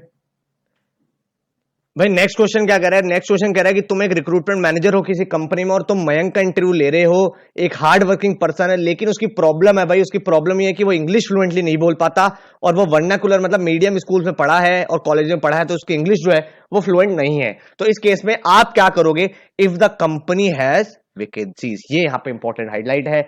अब आप पांचों पॉइंट पढ़ोगे, पांचों कहीं ना कहीं सही है, लेकिन आपको बेस्ट पिक करना है जो सबसे ज्यादा सही है, ठीक है? तो भाई आपको यहां पे ये टिक करना है। तो आप इस केस में क्या करोगे? सबसे पहला ऑप्शन है I would hire him at all cost, मैं भाई हायर कर लूंगा किसी भी कॉस्ट पे। दूसरा है आप उसे प्रोडक्शन ऑफ फाइनेंस की जॉब नहीं दोगे, प्रोडक्शन फाइनेंस की जॉब दोगे, मार्केटिंग की जॉब नहीं दोगे जहां पे अच्छी कम्युनिकेशन चाहिए। थर्ड है I would ask him to improve his communication come back, I would not hire him, he might be a burden on the organization because his organization of poor, I would hire him for the job. ये है। अब देखते हैं भाई ये eliminate सबसे पहले कौन कौन से हो रहे हैं। आई would hire him at all cost, भाई ये तो बिल्कुल ही वेग नेचर है। एट ऑल कॉस्ट क्या करेगी कॉस्ट, तो ये एकदम गलत है, ये कोई स्टेटमेंट समझ में नहीं आ रहा है, ठीक है? उसके बाद देखते हैं भाई और कौन कौन सा मैं यहां से एलिमिनेट कर सकता हूं। मैं फोर्थ वाला क्या एलिमिनेट कर सकता हूं? फोर्थ वाला रीड करो। फोर्थ वाला कह रहा है कि I would not hire him as he might be a burden on the organization because of his poor communication skill है यहां पे, sorry, because of his poor communication skill and ये है। तो भाई आप यहां पे क्या टिक करोगे? अब देखो, I would not hire him as he might be a burden on the organization because of his poor communication skill, और जो थर्ड पॉइंट है I would hire him to improve his communication and come back again, ये दोनों ही कहीं ना कहीं negative है। देखो फोर्थ वाला क्या है कि आप उसे बोलोगे भाई बर्डन है, ये है, लेकिन भाई आपको एक लाइन यहां पे रीड करनी है, हार्ड वर्किंग यंग गाय। भाई कंपनी में तो हार्ड वर्किंग लोगों की जरूरत है ना यहां पे भाई, क्योंकि ये दिया नहीं हुआ कि भाई वो अपनी और बाकी चीज में एक्सपर्ट है कि नहीं है, तो मैं ये एज्यूम करूंगा ऐसे क्वेश्चन में कि बाकी चीजों में ये परफेक्ट है, बस कम्युनिकेशन में प्रॉब्लम है। तो हर चीज में परफेक्ट है तो भाई बर्डन तो नहीं है ना, बस कम्युनिकेशन का प्रॉब्लम है। तो ये भी मेरा फोर्थ वाला ऑप्शन भी गलत है। थर्ड वाला भी सिमिलर है भाई। थर्ड वाला मान लो मैंने उससे बोला को कम्युनिकेशन में घर जा, वो घर जाके हो सकता है वो वापिस ही ना आए, उसकी ईगो हट जाए, वो सोचे भाई मुझे बोला ऐसे, अब मैं कंपनी में जाऊंगा ही नहीं, और कंपनी जो है वो एक हार्ड वर्किंग एम्प्लॉय को लूज कर देगी। अब बात आती है सेकंड और फिफ्थ की। यहाँ पे भाई ये दो ग्रे कलर मुझे निकल गए हैं, मुझे देखने ज्यादा ग्रे कौन सा है वो मैं सेलेक्ट कर लूंगा। तो अब वो कह रहा है I would hire him for a production of finance job but not for a marketing job which requires good communication skill. और फिफ्थ बोला आई would hire him for the job he is good at and providing training in the other area. अब देखो भाई यहाँ पे जो best appropriate answer है वो आंसर है ऑप्शन नंबर 5। भाई जिसमें आप गुड हो उसमें तो सेलेक्ट करोगे ना, बाकी एरिया में तुम्हें ट्रेनिंग दे देंगे। भाई सेकंड वाला जो ऑप्शन है, सेकंड वाला जो ऑप्शन है, भाई आप एक चीज देखो, आप ये कैसे अज्यूम कर सकते हो कि प्रोडक्शन ऑफ फाइनेंस में कम्युनिकेशन नहीं चाहिए? हो सकता है यहां पे भी जो लोग काम करते हैं उनका कम्युनिकेशन स्किल अच्छा हो, यहां पे भी इंग्लिश यूज होती हो, सिर्फ मार्केटिंग जॉब में इस कम्युनिकेशन स्किल यूज होती है, ये तो गलत है। और दूसरी बात है, आपको क्या पता वो प्रोडक्शन ऑफ फाइनेंस में गुड है, हो सकता है वो ऑपरेशन में गुड हो सकता है वो मार्केटिंग बहुत अच्छी करता हो बट इंग्लिश नहीं बोल पा रहा हो। तो इसीलिए भाई इसका आंसर ये होगा आई would hire him for the job he is good at, जिसमें वो अच्छा है और जो चीज उसकी प्रॉब्लम है वहां पे उसे ट्रेनिंग प्रोवाइड कर देंगे। ये आंसर है और यही कॉर्पोरेट्स में होता है। आपको सेलेक्ट किया जाता है अपनी कैपेबिलिटीज पे, फिर आपको टाइमली भाई ट्रेनिंग मिलती है, हर 3 महीने में, हर 2 महीने में अलग अलग चीज की ट्रेनिंग मिलती है, ताकि आप एक बेटर रिसोर्स बन के निकलो। भाई कंपनी अगर आपके ऊपर पैसा खर्च कर रही है ट्रेनिंग में तो वो इसीलिए कर रही है क्योंकि कल आप उसे आउटपुट दोगे उसी चीज से, तो वो इसीलिए आपको ट्रेन करती है। जितनी भी आप देखोगे आईटी कंपनीज होती है जो आप कॉलेज लेवल में पढ़ के जाते हो, भाई वो कॉलेज में जो आप पढ़ के जा रहे हो वो आप कभी कंपनीज में इनकॉर्पोरेट थोड़ी करते हो। कंपनी अपनी ट्रेनिंग देती है, लेकिन कंपनी ये देख लेती है हाँ बंदा ये रिसर्च वाला अच्छा है, ये फाइनेंस में जा सकता है, ये ऑपरेशन में जा सकता है, इसका थिंकिंग स्किल ऐसा है, तो वो आपको सेलेक्ट कर लेती है आपकी स्किल्स के ऊपर, फिर आपको ट्रेनिंग प्रोवाइड कर देती है जो जो आपको चीजें वीक है या थोड़ा सा जहां पे एरिया ऑफ इंप्रूवमेंट है। तो ये मेरा बेस्ट पॉसिबल आंसर हो गया और ये मेरा करेक्ट आंसर आ गया। आओ बच्चों नेक्स्ट क्वेश्चन पे। अब आया है असली क्वेश्चन। भाई ये क्वेश्चन ऐसा है जो मतलब आप करोगे तो भाई मजा आ जाएगा इस क्वेश्चन को अगर आपने सॉल्व कर लिया, और अगर आपने भाई ऐसे क्वेश्चन को पकड़ लिया तो आप ये समझ लो आपके सीधे सीधे 6 क्वेश्चन मतलब 6 मार्क्स आ गए हैं जेट के पेपर में। ठीक है, पॉज करो, 2 मिनट लगाओ, इस पैराग्राफ को 2 या 3 बार रीड करो, फिर आगे कराऊंगा इसके क्वेश्चंस। भाई वो क्या कह रहा है, देखो वो कह रहा है एक राजीव सिंगल है जो chairman of board of directors है लोहा इंडिया लिमिटेड का, लोहा के कंपनी है, स्टील मैन्युफैक्चरिंग कंपनी है, और भाई उसके साथ आए हैं बाकी डायरेक्टर्स, जितने कंपनी के बाकी डायरेक्टर्स थे बोर्ड ऑफ डायरेक्टर्स वो आए हैं, और वो भाई कंपनी का जो प्रेसिडेंट है गणेश ठाकुर उसके अगेंस्ट में कंप्लेन करने आए हैं, उसने कुछ हरकतें करी होंगी और भाई उन लोगों ने डिमांड करा है कि भाई प्रेसिडेंट को फायर कर दो। अब क्या मैटर हुआ है ये देखते हैं, कौन है गणेश ठाकुर और उसने क्या किया। भाई गणेश ठाकुर ये रहा बंदा, और इसने अभी अभी ये रिसेंटली अपॉइंट हुआ एज प्रेसिडेंट, और इसने भाई देखा कि कुछ प्रॉब्लम्स है, मैनेजमेंट इंप्लॉइज प्रॉब्लम्स है, और उसने कहा कि मैं डायरेक्ट डील करूंगा इंडिविजुअल से। तो उसने अब ये लाइन यहाँ पे बहुत इंपॉर्टेंट है भाई, ये लाइन देख लेना, इसको मार्क कर लेना, ये आपका आगे यूज होगी। Company did not have a history of strikes और any form of collective action. कभी भी ऐसा नहीं हुआ कि भाई कंपनी बंद हुई है, लोगों ने भाई हड़ताल करी हो, स्ट्राइक करी हो, कंपनी अच्छे से चल रही है, इसका मतलब वहां पे अच्छा वर्क कल्चर है, लोग वहां पे काम करने से खुश है। लेकिन मिस्टर ठाकुर को ऐसा लगा कि भाई अगर वो डायरेक्टली डील करेगा इंडिविजुअल से, तो भाई वो डायरेक्ट अच्छे से डील कर सकता है मैनेजमेंट के साथ। तो इसमें एक इसने इंपॉर्टेंट इनिशिएटिव लिया ठाकुर साहब ने। वो इनिशिएटिव ये लिया कि उसने कहा कि जो सुपरवाइजर्स की जो वेजेस है वो खुद पर्सनल लेवल पे नेगोशिएट करेगा हर एक सुपरवाइजर से इंडिविजुअली।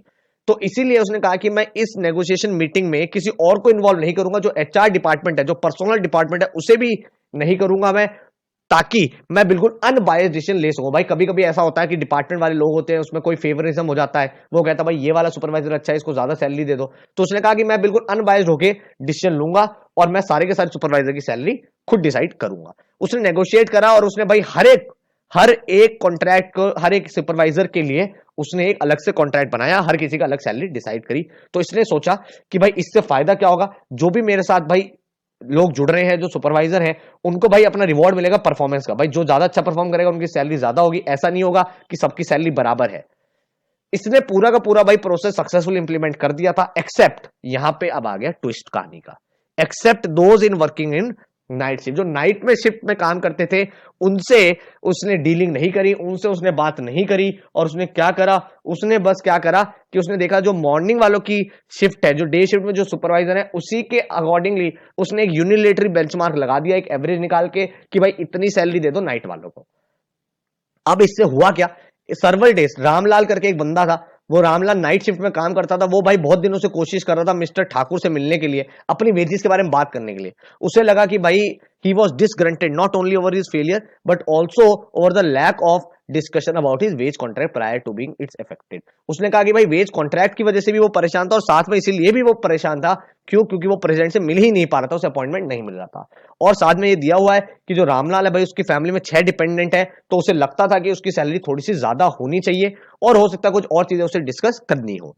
अब वो कह रहा है भाई लास्ट थर्सडे क्या हुआ, जो रामलाल था वो गया प्रेसिडेंट के ऑफिस में और उससे बात करने की कोशिश की, लेकिन हर बार की तरह भाई सेक्रेटरी ने इस बार भी रिफ्यूज कर दिया और बोल दिया कि ठाकुर साहब बिजी हैं और वो आपसे नहीं मिल सकते।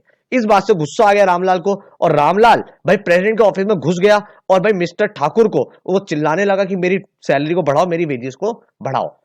इस बात पे मिस्टर ठाकुर जो था उसने भाई गुस्से में बोला रामलाल को get out of his office, and उसने बोला कि भाई ये सारी बातें तुम ऑफिशियल चैनल के थ्रू करो डिस्पाइट। अब यहां पे ये बात ध्यान रखना, उसने बोला कि अपना ग्रीवेंस जो है वो ऑफिशियल चैनल के थ्रू करो, बट रामलाल बहुत दिन से कोशिश कर रहा था, सेवरल डेज लिखा हुआ है, ठीक है। इस बात से रामलाल को गुस्सा आया, उसने रामलाल पे स्विंग एट प्रेसिडेंट कर दिया, और बदले में जो प्रेसिडेंट था उसने भाई एक पंच मारा रामलाल के, और रामलाल जो है वो बेहोश हो गया, अनकॉन्शियस हो गया। ये मुझे पूरा केस दिया हुआ है।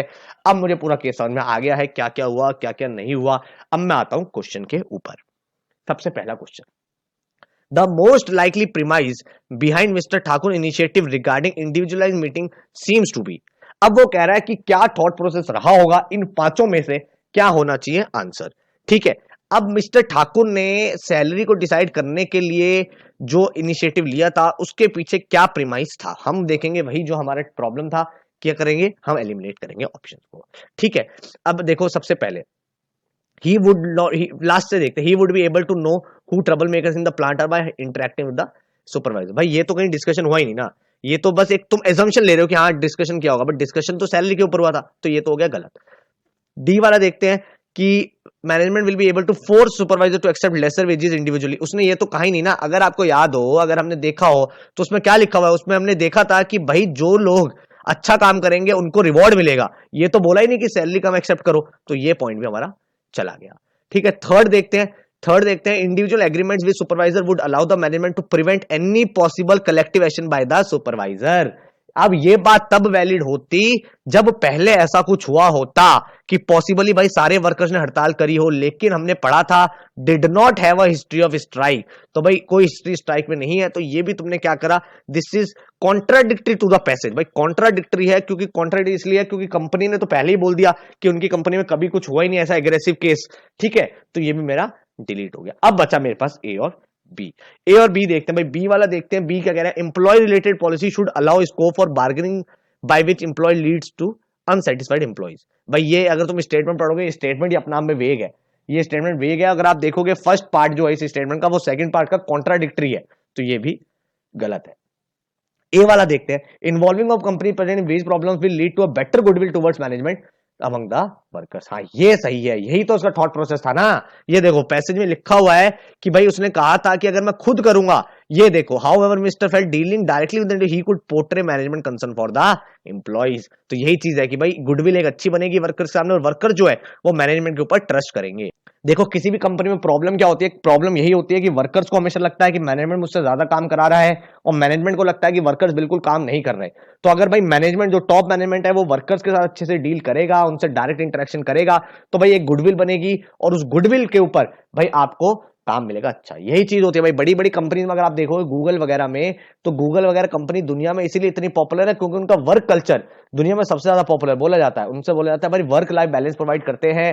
काफी सारी कंपनीज ऐसी हैं जो कहती हैं कि भाई आप 80% जो है वो काम करो, 20% अपना बिजनेस करो अगर आप करना चाहते हो तो। गूगल कहता है कि भाई आपको मैं हर साल कुछ ना कुछ दूंगा, वर्क कल्चर अच्छा रहेगा, फ्राइडेज को काम कम करना है। तो इस तरह से इंपॉर्टेंट चीज होती है। किसी भी कंपनी में ऐसा होगा कि आप बहुत ज्यादा प्रेशर डाल रहे हो और आप टॉप मैनेजमेंट जो है वो भाई गाली दे रहा है अपने इंप्लॉइज को, वर्कर्स को, तो वो भाई बंदा छोड़ के भाग जाएगा कंपनी को। तो यही उसका पर्पस था कि भाई टॉप मैनेजमेंट डायरेक्ट बात करेगा सुपरवाइजर से, तो सुपरवाइजर जो है वो खुश रहेगा। देखो 3 लेवल होते हैं किसी कंपनी में, एक होता है टॉप लेवल, एक होता है मिडिल लेवल, और एक होता है लोअर लेवल। टॉप लेवल होता है जिसमें आपके प्रेसिडेंट होते हैं, चेयरमैन होता है, board of director, CEO, CMO, जितने भी सी लेवल एग्जीक्यूटिव्स होते हैं। ठीक है बच्चों। उसके बाद भाई अगर मैं आपसे बोलूं मिडिल लेवल, तो मिडिल लेवल होते हैं जो मैनेजर्स होते हैं, marketing manager, finance manager, HR manager. और फिर होता है लोअर, लोअर में होते हैं आपके सुपरवाइजर्स वगैरह, सुपरवाइजर्स हो गए, इंस्पेक्टर्स हो गए, जो वर्कर्स को मैनेज करते हैं। ठीक है। तो टॉप लेवल को लोअर लेवल तक अगर आपका कोऑर्डिनेशन अच्छा है तो भाई हमेशा कंपनी अच्छे से परफॉर्म करेगी और कंपनी में एक गुडविल बनी रहेगी। यही चीज यहां पे बताई गई है। ये मेरा पहले क्वेश्चन का आंसर हो गया। आ जाओ क्वेश्चन नंबर 2 पे। Out of the following which one of the seems most likely to be cause of Ramlal grievance. Ramlal grievance का सबसे ग्रीवेंस जो था, जो उसे भाई गुस्सा आ रहा था, वो परेशान था, उसका सबसे ज्यादा रीजन क्या है ये आपको देखना है।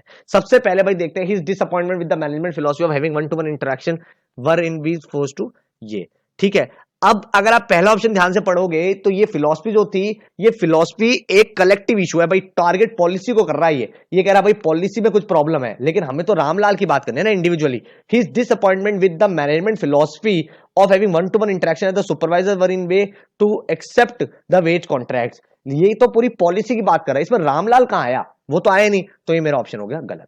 ठीक है। दूसरा वाला देखते हैं, his being in the night shift had work to his disadvantage as he could not interact with the management regarding his problem. यही तो बात है, यही तो बोला था पैसेज में कि भाई जो डे वाले थे उनके लिए तो इंडिविजुअली बात करी गई थी, लेकिन नाइट वालों के लिए एक एवरेज आउट लगा के बस एक बेंचमार्क सेट कर दिया कि ये तुम्हारी वेजेस होगी।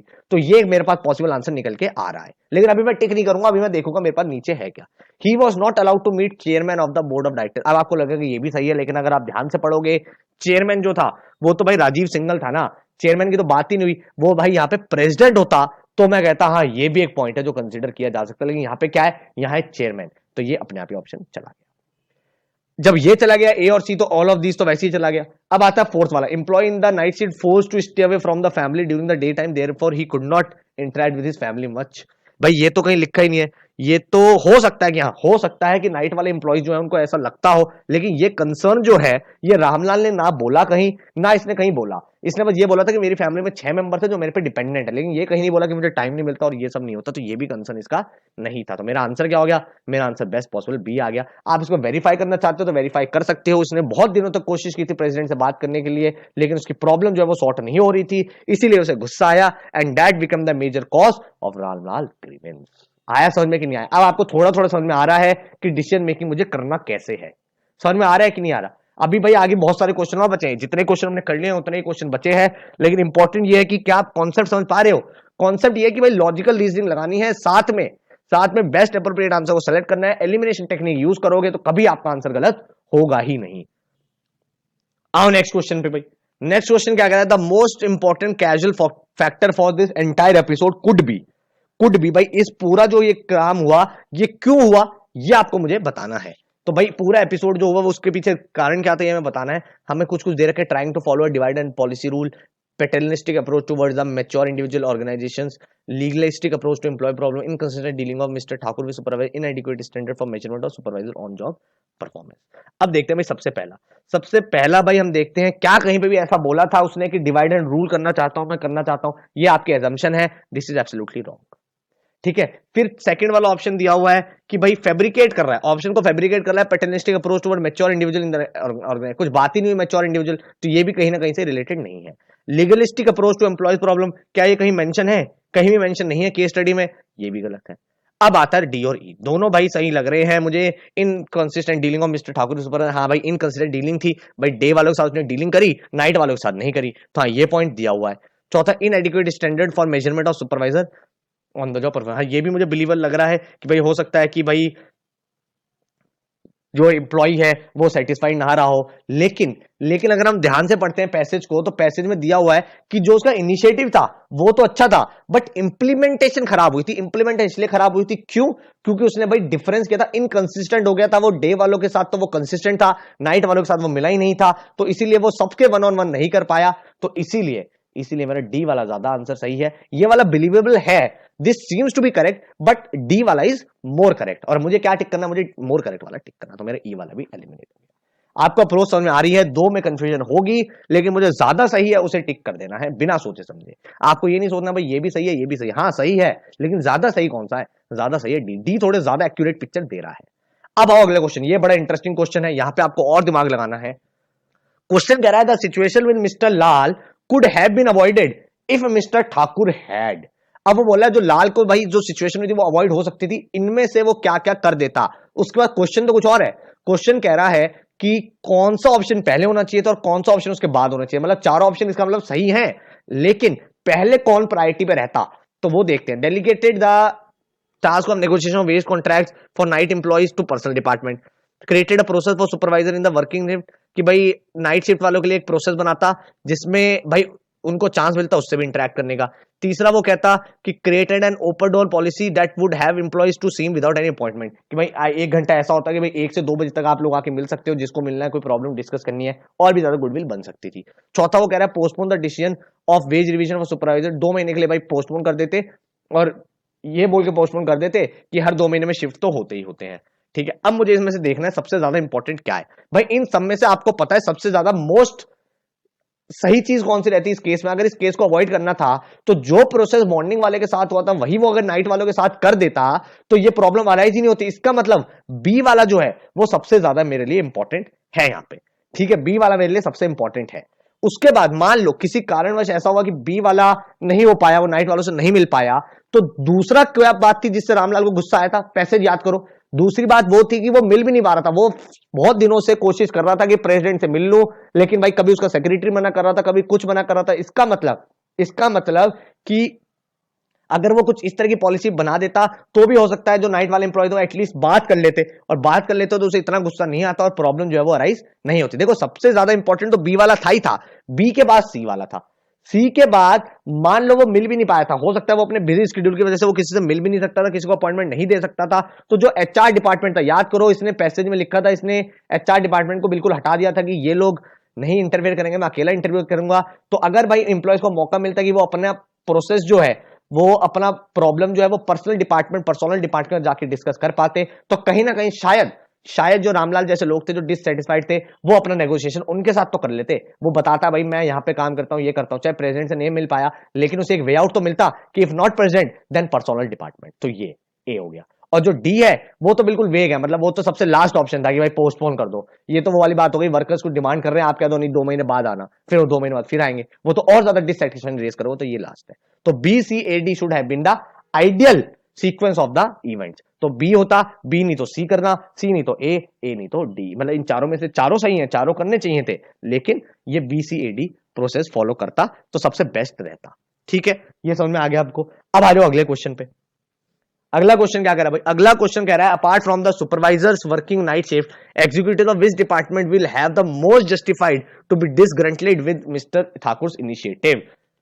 वो कह रहा है कि भाई नाइट शिफ्ट वाले एम्प्लॉयज के अलावा और कौन कौन से डिपार्टमेंट है जिनको प्रॉब्लम हुई होगी, जिनको गुस्सा आया होगा, जो सेटिस्फाइड नहीं रहे होंगे मिस्टर ठाकुर के one on one interaction with employees जो इवेंट किसने किया था। देखो सबसे पहले भाई, सबसे पहले सबसे बुरा तो लगा होगा, फॉर श्योर लगा होगा पर्सनल डिपार्टमेंट वालों को। भाई पर्सनल डिपार्टमेंट वालों को बोला होगा, उनको लगा होगा भाई हमारा जो काम है वो काम हमें ही नहीं मिल रहा, हमारा काम हमें ही नहीं दे रहा, वो खुद कर रहा है, तो इसका मतलब उस डिपार्टमेंट की तो कोई रेलिवेंस ही नहीं है। इसका मतलब ये जो डिपार्टमेंट है इसको तो प्रॉब्लम कहीं ना कहीं रही होगी, मतलब ई तो 100% रहा होगा। भाई सोचो ना, आपका एक काम है और आपका बॉस कहता भाई तू काम मत कर, मैं करूंगा तेरा काम, तो तुम्हें लगेगा मैं तो यूजलेस हूं। तो वही वाली चीज यहां पर आ गई, तो इसका मतलब ई को लगने लगा कि मैं यूजलेस हूं, तो इसका मतलब भाई ई तो है वो डिससेटिस्फाइड रहा होगा, वो डिसकंटेंट रहा होगा। तो भाई आप ऑप्शन ए और ऑप्शन थर्ड ये तीनों तो हटा ही दो, क्योंकि इसमें ई है ही नहीं और ई होना जरूरी है। अब मेरे पास बचा है सेकंड, फोर्थ और फिफ्थ। अब मैं देखता हूं भाई इसमें और कौन कौन सा डिपार्टमेंट जो है वो परेशान रहा होगा, ये मुझे देखना है। ठीक है, अब यार ये वाला डी वाला स्टेटमेंट पढ़ो, क्वालिटी कंट्रोल वाला जो डिपार्टमेंट था वो इसलिए डिस्करेंटलेट हुआ क्योंकि भाई मिस्टर ठाकुर ने उनसे पूछा ही नहीं क्वालिटी ऑफ स्टील। भाई क्वालिटी ऑफ स्टील तो इनिशिएटिव ही नहीं था ना, यह इनिशिएटिव तो वेज की हो रही है। क्वालिटी ऑफ स्टील की जब बात आती और क्वालिटी कंट्रोल वालों से नहीं पूछा जाता तो इनको गुस्सा आना चाहिए, लेकिन अभी तो इनका कोई रोल ही नहीं था इस इवेंट में, इस डिपार्टमेंट में कोई रोल ही नहीं था, तो इसका मतलब डी की कोई रिक्वायरमेंट है ही नहीं। डी की रिक्वायरमेंट नहीं है तो मेरा ऑप्शन नंबर 2 भी एलिमिनेट हो गया। अब मेरे पास बचे दो option, A B and E, C D and E. यहां पे भी डी है, ये भी एलिमिनेट हो गया। अब मेरा आंसर अपने आप मुझे मिल गया 4। देखा, तो एलिमिनेशन टेक्निक से भाई कितनी जल्दी आंसर सॉल्व हो रहा है। अब आप चाहो तो इसे वेरीफाई कर लो, प्रोडक्शन डिपार्टमेंट डिससेटिस्फाइड रहा होगा, फाइनेंस डिपार्टमेंट डिससेटिस्फाइड रहा होगा और पर्सनल डिपार्टमेंट रहा होगा। पर्सनल मैंने आपको बता ही दिया क्यों रहा होगा। ए और बी भी देख लेते हैं।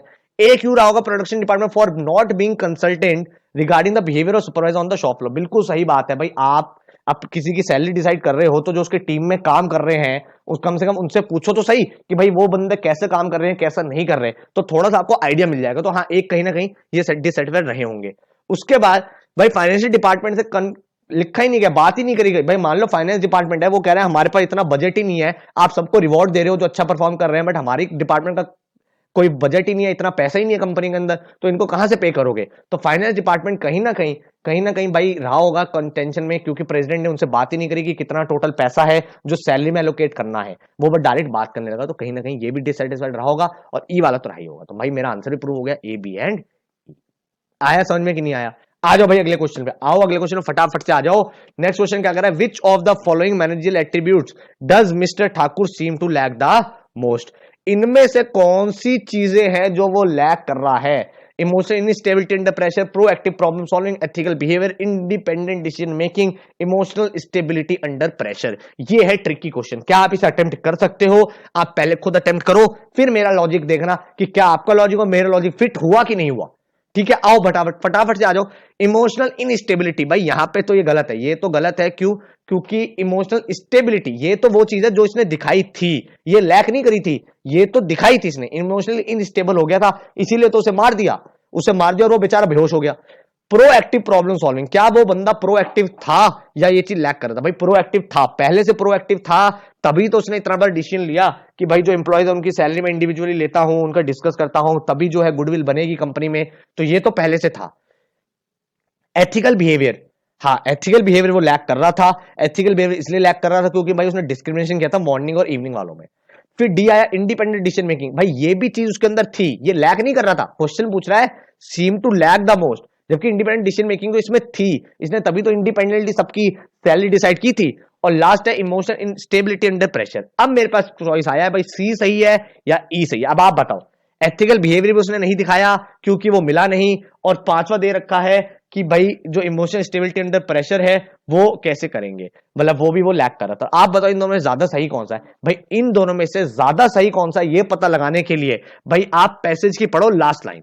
पैसेज की लास्ट लाइन क्या आती? Ramlal took a swing at the president which in turn punched Ramlal on the jaw and knocked him unconscious. इसका मतलब जब उसके ऊपर प्रेशर आया, रामलाल ने प्रेशर डाला, तो वो इमोशनली स्टेबल नहीं रहा और उसे गुस्सा आ गया और उसने थप्पड़ मार दिया और बेहोश कर दिया। क्या ये सही था? ये सही नहीं था। एथिकल बिहेवियर में भी ज्यादा एक्यूरेट आंसर है ऑप्शन नंबर 5।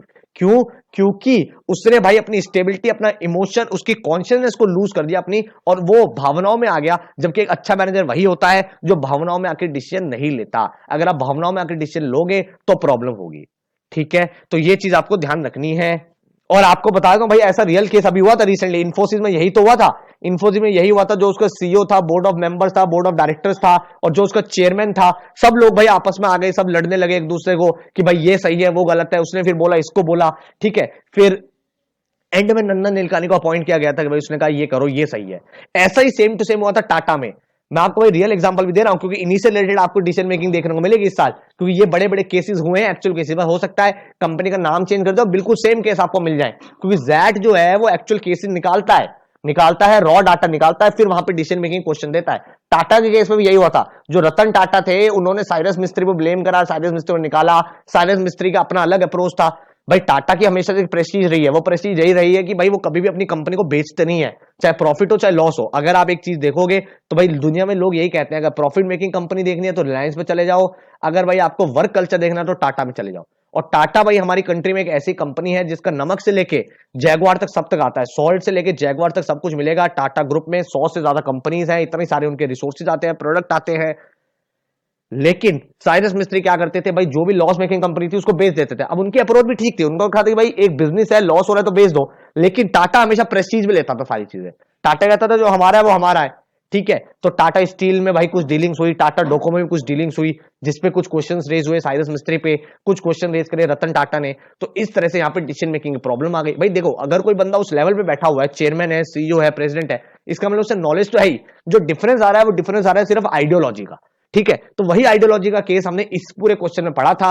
हो सकता है प्रेसिडेंट अपनी जगह पे सही था, हो सकता है उसने कुछ एनालिसिस करा हो नाइट वालों के लिए, लेकिन अपने एक आइडियोलॉजी की बात आ जाती है, जिसकी वजह से भाई जो बोर्ड ऑफ डायरेक्टर्स है उन्होंने मीटिंग करी और चेयरमैन से बोला कि भाई जो मिस्टर प्रेसिडेंट है, मिस्टर ठाकुर है, उन्हें निकाल दो। यही चीज हुई थी टाटा में, यही चीज हुई थी इन्फोसिस में, और थोड़े टाइम पहले यही चीज हुई थी फ्लिपकार्ट में भी। फ्लिपकार्ट के सीईओ को हटाया गया था, चेंज किया गया था, वापस उसको बनाया गया। तो काफी सारे चेंजेस होते रहते हैं। These are actual cases. अगर आप थोड़ा सा ऑब्जर्वेंट हो, आप थोड़ी सी चीजों को ऑब्जर्व करते हो, तो आप बहुत इजीली ऐसे सारे क्वेश्चंस को बहुत प्यार से कर सकते हो, बिना किसी टेंशन के, है ना।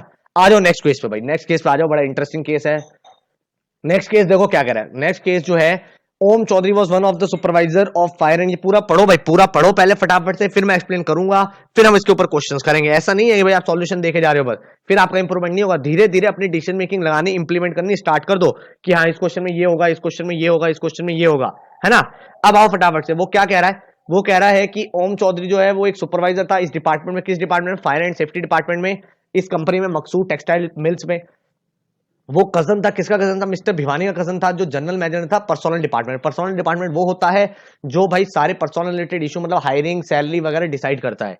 तो कंपनी में भाई ये बातें होती थी कि जो ओम है, ओम को नौकरी इसीलिए मिली है क्योंकि उसका कजन जो है वो भाई काफी हाई पोजीशन में था और उसने उसकी नौकरी लगवा दी। बहुत बार ऐसा होता है, आपने देखा भी होगा, कुछ कंपनीज में आपका अगर कोई रिलेटिव है काफी हायर पोजीशन पे है, तो भाई उसकी रेफरेंस से आपको सेलेक्ट कर लिया जाता है। तो ये बड़ी नॉर्मल सी चीज है।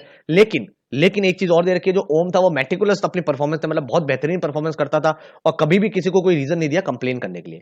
इट वाज आल्सो नोन कि भाई ओम जो है वो किसी से ज्यादा बात नहीं करता था और अपने से काम मतलब रखता था, अपनी ड्यूटी से मतलब रखता था। ये आपको कॉन्टेक्स्ट सेट कर दिया है। उसके बाद भाई आपको बोला हुआ है जितने भी फायर एंड सेफ्टी के सुपरवाइजर थे वो रिपोर्ट किसे करते थे? वो रिपोर्ट करते थे रविंद्र को, जो उन सुपरवाइजर्स का हेड था, शॉप फ्लोर का मैनेजर था। शॉप फ्लोर बेसिकली होता है भाई एक डिपार्टमेंट का हेड, आप इस तरह से समझ लो इस बात को।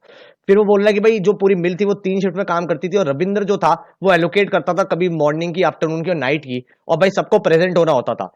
ये देखा गया, इस कंपनी में नोटिस किया गया, जो ओम था उसको भाई नाइट शिफ्ट ज्यादा मिलती। देखो नाइट शिफ्ट में कोई काम नहीं करना चाहता क्योंकि भाई आपका पूरा स्लीपिंग पैटर्न बिगड़ जाता है, उसको ज्यादा मिलती थी। लेकिन ओम ने कभी भी क्वेश्चन रेज नहीं करा, जबकि ये पता था कि अगर कोई और होता जिसे इतनी बार नाइट शिफ्ट मिलती तो भाई रविंद्र के साथ नेगोशिएट करता। वो सुपरवाइजर कहता यार मुझे पिछली बार भी नाइट मिली थी, इस बार मुझे डे दे दो ताकि भाई मैं अपने घर जाके अच्छे से अपनी फैमिली के साथ भी टाइम स्पेंड कर पाऊं, ठीक है। और भाई साथ में ये बोला गया कि नाइट शिफ्ट के दौरान जो भाई रात को जगे रहना और भाई मेंटली अलर्ट रहना कुछ चैलेंज हुआ करता था सुपरवाइजर के लिए। अब भाई ऑफ लेट रविंद्र ने ऑब्जर्व करा कि जो ओम था वो भाई बिल्कुल इनडिफरेंट था इन चीजों से। उसने बोला भाई, उसने चेक किया भाई कुछ काम में, जैसे ओम था वो अपने कैबिन से एब्सेंट था, ठीक है। फिर भाई उसने अदर से सुना कि ओम जो है वो भाई दूसरे फ्लोर पे घूमता रहता था, अपने डिपार्टमेंट में नहीं रहता था। तो एक दिन रविंद्र ने उसको कॉल करा और ओम को भाई समझाया अपनी रिस्पॉन्सिबिलिटी आने। बिल्कुल सही करा, एज अ मैनेजर आपका काम यही होता है कि आप भाई अगर कोई इंप्लॉय दिख रहा है जो काम में ध्यान नहीं लगा रहा तो आप भाई उसे समझाओ और उसको रिमाइंड करो कि भाई तुम्हारी रिस्पॉन्सिबिलिटी क्या है। और ओम ने भी ओम ने भी बहुत अच्छे से रिस्पॉन्ड किया, उसने बिल्कुल भी रविंदर से आर्ग्यू नहीं किया और उसने प्रॉमिस किया कि आज के बाद वो अपनी ड्यूटी में कभी भी कोई प्रॉब्लम नहीं आने देगा। ठीक है, यही चीज हो रही थी। और जो गलत हुआ यहाँ पे वो ये हुआ कि जो रविंदर था उसने भाई मिस्टर भिवानी को भी इस बारे में बता दिया कि भाई आपका जो रेफरेंस है वो रेफरेंस जो है भाई वो तो काम नहीं करता और ऐसे ऐसा है, और उसने पर्सनल बेसिस पे सब कुछ बता दिया। ठीक है, और उससे बोला कि भाई आप भी उसे समझाओ। तो मिस्टर भिवानी ने ओम को भी अपने ऑफिस में बुलाया और उससे पर्सनल बेसिस पे समझाया कि बेटा तुम आए हो, ठीक है, मेरी भी रेपुटेशन स्टेक पे है, तुम काम करो, अच्छे से करो। ठीक है, और उन्हें बोला कि बिकॉज हम फैमिली रिलेशन में तो लोग हम पे ज्यादा ध्यान रखेंगे कि तुम मेरी वजह से यहाँ पे आए हो, मैंने तुम्हारी सेटिंग करवाई है। और ओम ने भी भाई प्रॉमिस किया कि आगे से वो अच्छा काम करेगा, और साथ में उसने प्रूव भी किया क्योंकि soon is performance became a model supervisor. मतलब उसने इतना अच्छा काम करा कि एक आइडल इंसान जितना काम करता है। उसने देखा कि वो भाई अपनी ऑफिशियल ड्यूटी से बाहर आके एम्प्लॉयज की एक एक प्रॉब्लम को सॉल्व करता था इंडिविजुअल लेवल पे जाके। तो एक वो भाई एक बहुत अच्छी उसने इमेज बना ली कि भाई मैं सबसे अच्छा काम करता हूँ। 3 महीने तक, देखो आफ्टर 3 मंथ लेटर, इसका मतलब 3 महीने तक वो एक मॉडल सुपरवाइजर की तरह काम कर रहा था। और एक बार क्या हुआ, वो भाई रविंदर जो था वो ऐसे ही राउंड पे आया, चेक करने आया, और उसने देखा कि भाई जो ओम है वो अपने कंप्यूटर पे सॉलिटेयर खेल रहा है, और उसने बिना कुछ सुने बिना कुछ बात करे उसको फायर कर दिया। और नेक्स्ट डे भिवानी ने रविंद्र को बुलाया और पूछा कि आपने ऐसे कैसे किसी को फायर कर दिया। तो उसने ओम के डिसमिसल में बोला कि reconsider the dismissal, he suggested mister Ravinder should reconsider Om's dismissal. लेकिन उसने ओम ने बोला कि भाई this decision has already been made, there will be no turning back, replied Ravinder. Ravinder ने गुस्से में बोला कि भाई अभी डिसीजन में चेंज नहीं हो सकता। ये पूरा केस आपके सामने दिया हुआ है, हमें देखना है कि इस क्वेश्चन को सॉल्व करना है। बहुत ही ट्रिकी पैसेज है, one of the finest question बनता है यहाँ पे कि आप ऐसी सिचुएशन में क्या करते। ठीक है, अब देखो पहला क्वेश्चन क्या कह रहा है, बड़ा interesting question. The option below which game population and justification therefore given written which can be termed as the best option. आपको भाई कुछ दिया हुआ है, आपको करना क्या, आपको सेम वही करना है जो मैंने आपको पहले दे रखा है। पॉज करना है, पॉज करने के बाद ही आपको क्वेश्चन को अटेम्प्ट करना है। अब देखो भाई सबसे पहले वो क्या कर रहा है, the option below give combination of possible root cause of the problem and the justification there of given the details in the case, इनमें से कौन सा बेस्ट है। ठीक है, अब देखते हैं। सबसे पहले हमें हमें अपना तरीका पता है भाई, हमें तो एलिमिनेशन मेथड यूज करना है। सबसे पहले क्या कह रहा है, हायरिंग ऑफ ओम, और रीजन क्या दे रहा है, that ensured Om was personally casual towards his attitude या ड्यूटीज, कि क्या ये एक चीज है जो सेट हो रही है। भाई इसमें ये गलत दिया हुआ है, परपेचुअलिटी का मतलब होता है कॉन्टिन्यूअसली, लेकिन हमें दे रखा है वो 1 या 2 बार ही बस गलत हुआ था, अपनी ड्यूटी को छोड़ के गया था, ऐसा नहीं था कि वो डेली गायब हो जाता था। तो ये ऑप्शन मेरा गलत हो गया। सेकंड वाला देखते हैं, Om favouring to work during night shift, reason absence of Ravinder could ensure Om could relax. ऐसा कहीं नहीं दिया होगा भाई, उसने कहीं भी क्या बोला था कि मुझे भाई मॉर्निंग में काम नहीं करना या नाइट में काम नहीं करना, उसने कभी नहीं बोला ऐसा कुछ। और रविंदर ने भाई उसको ज्यादा काम दिया था रात में, जबकि जबकि बोला गया है कि रात में अवेक रहना चैलेंज था, तब भी रविंदर ओम को ज्यादा काम देता था रात के अंदर। और ये जो है ये स्टेटमेंट बिल्कुल बुरी तरह से गलत हो गया। इसका मतलब ये जो है वो बायसनेस जो है वो बायसनेस रविंदर की शो कर रहा है ओम के खिलाफ, जबकि ओम ने कभी नहीं बोला कि मुझे नाइट में काम दे दो, ऐसा उसने कभी नहीं बोला। वो तो कभी क्वेश्चन ही नहीं करता था, काउंटर ही नहीं करता था। थर्ड वाले पे आते हैं बच्चों। थर्ड वाला क्या कह रहा है, Ravinder biasness against Om. Ravinder had been assigning too many night shift to Om while other supervisors he was lenient. ये एक चलो एक पॉइंट है जो हमें कहीं ना कहीं समझ में आता है, लेकिन क्या 100% रविंदर बायस था क्या ओम के खिलाफ। देखो रविंदर ने ये बोला था, मतलब जो पैसेज में दिया हुआ है कि भाई नाइट शिफ्ट किसी को मिल जाती थी तो वो रिक्वेस्ट करता था और मॉर्निंग की ले लेते थे लोग। तो अगर वो मॉर्निंग की ले लेता इसका मतलब किसी और को नाइट की मिलती थी, वो ओम को मिल जाती थी। और ओम ने कभी क्वेश्चन नहीं किया। ओम ने क्या कभी ऐसा किया था कि कभी क्या पैसेज में ऐसा दे रखा है, अभी रीड करना, कि भाई बाकी जब सुपरवाइजर आते थे तो रविंदर उनको डे की दे देता था लेकिन ओम को नहीं देता था। नहीं, ऐसा नहीं लिखा हुआ। ऐसा इसलिए नहीं लिखा हुआ क्योंकि रविंदर जो था वो ओम के अगेंस्ट बायस नहीं था। भाई हो सकता है इनडायरेक्टली उसको ज्यादा मिल गई हो, और ओम ने कभी ऐसा नहीं कहा कि उसको जब जाके बोलो कि यार मुझे सर इस बार मॉर्निंग की दे दो, तो रविंदर ने मना कर दिया। अगर मना कर दिया होता तो वो बायस होता, लेकिन ओम जो है वो कभी क्वेश्चन ही नहीं करता था। तो रविंदर को लगा होगा कि ठीक है इसे भाई अपना काम सही लग रहा है, तो उसने कभी इस बारे में ज्यादा सोचा भी नहीं। तो ये एक पॉइंट थोड़ा सा सही है, लेकिन क्या आगे को हमें इससे बेटर मिल सकता है वो देख लेते हैं। फोर्थ वाला देखते हैं, Ravinder jumping to conclusion, reason he should have investigated whether Om has carried out his duties. ये भी एक कहीं ना कहीं सही है। ये सही है, क्यों सही है, क्योंकि भाई ओम को उसने बस फायर कर दिया ये देख के कि वो भाई कंप्यूटर पे सॉलिटेयर खेल रहा है। हो सकता है उससे पहले वो 10 घंटे काम कर रहा हो सकता है उससे पहले वो पिछले 3 महीने से बहुत अच्छे से काम कर रहा था जैसा कि क्वेश्चन में दिया हुआ है। तो भाई ये कंक्लूजन में पहुंचना जो था वो इसकी प्रॉब्लम थी, और इसका जस्टिफिकेशन ये हमें दिया हुआ है। ठीक है, ई दिया हुआ है Ravindra firing of Om, reason it led to clashes between Bhiwani and this. नहीं, ये तो कहीं नहीं है भाई, ये माइनर इशू था। भिवानी और रविंद्र में ऐसा तो नहीं है ना कि हाथापाई हो गई, वो तो एक वर्बल कम्युनिकेशन चल रहा था, हाथापाई तो कोई हुई नहीं थी, तो इसलिए ये भी जो है वो गलत है। ठीक है, अब बच्चा सी और डी। सी और डी में से अगर आप देखोगे तो ज्यादा एक्यूरेट जो है वो डी है, ज्यादा एक्यूरेट डी है। सी भी सही है लेकिन सी जो है वो इनडायरेक्टली सही है, बायसनेस लिखा नहीं हुआ है, हम तो ये ऑब्जर्व कर रहे हैं, एजम्पशन लगा रहे हैं कि हाँ ऐसा हुआ होगा, लेकिन डी वाला जो है वो तो दिया हुआ है भाई, एब्सोल्यूट दिया हुआ है कि वो भाई कंक्लूजन में 1 सेकंड में पहुंच गया, उसने उसी टाइम उसे फायर कर दिया। तो सी और डी जो दोनों ग्रे एरियाज है, डी वाला जो है वो ज्यादा ग्रे एरिया है, तो मैं इसे टिक करूंगा, ये मेरे लिए एप्रोप्रिएट आंसर बन गया। ठीक है बच्चों, आओ नेक्स्ट क्वेश्चन पे। नेक्स्ट क्वेश्चन क्या कह रहा है, the detail of the entire episode have become common knowledge among on the employees of the company, out of the possible which one present the best way to resolve. अब देखो भाई, ये एक actual question है जो आप अपने real life problem में फेस करोगे। अगर आपने इसका आंसर सही दे दिया, अगर आपने इसका आंसर सही दे दिया तो 100% आपको डिसीजन मेकिंग समझ में आ गई। तो 2 मिनट लगाओ, इस क्वेश्चन को लगाओ, 5 बार ऑप्शन को रीड करो, फिर अपना दिमाग लगाओ, फिर आंसर को टिक करो, तब भी आपका गलत आएगा। ठीक है, तो आओ देखते हैं क्या आंसर होगा। अब वो ये कह रहा है कि ये पूरा का पूरा एपिसोड जो था ना, वो सबको पता चल गया था, सारे इंप्लॉइज को पता चल गया था। अब ये बोला गया है कि टॉप मैनेजमेंट ऐसा क्या करे कि पूरी की पूरी ऑर्गेनाइजेशन को बेनिफिट हो। ये लाइन बहुत इंपॉर्टेंट है, to benefit the organization as a whole. अब देखो, पहला क्या है, रिवोक कर दो रविंद्र के ऑर्डर को रिवोक कर दो, और भाई कम्युनिकेट कर दो बाकियों से कि ऐसे पनिशमेंट नहीं मिलनी चाहिए छोटी छोटी गलतियों पे। दूसरा दिया है कि ओम को वापस बुलाया जाए, उससे क्लैरिफिकेशन माना जाए और बाद में बोल दिया जाए कि ओम ने क्योंकि क्लैरिफाई कर दिया है तो इसलिए ऑर्डर को वापस ले लिया गया है। तीसरा बोला जाए कि रविंद्र के ऑर्डर को वॉइड डिक्लेयर कर दो और भाई एक डिसिप्लिनरी ऑफ प्रोसेस स्टार्ट कर दो रविंद्र के अगेंस्ट में। चौथा है ask feedback from other employees, और भाई ओम की परफॉर्मेंस के बारे में पूछा जाए।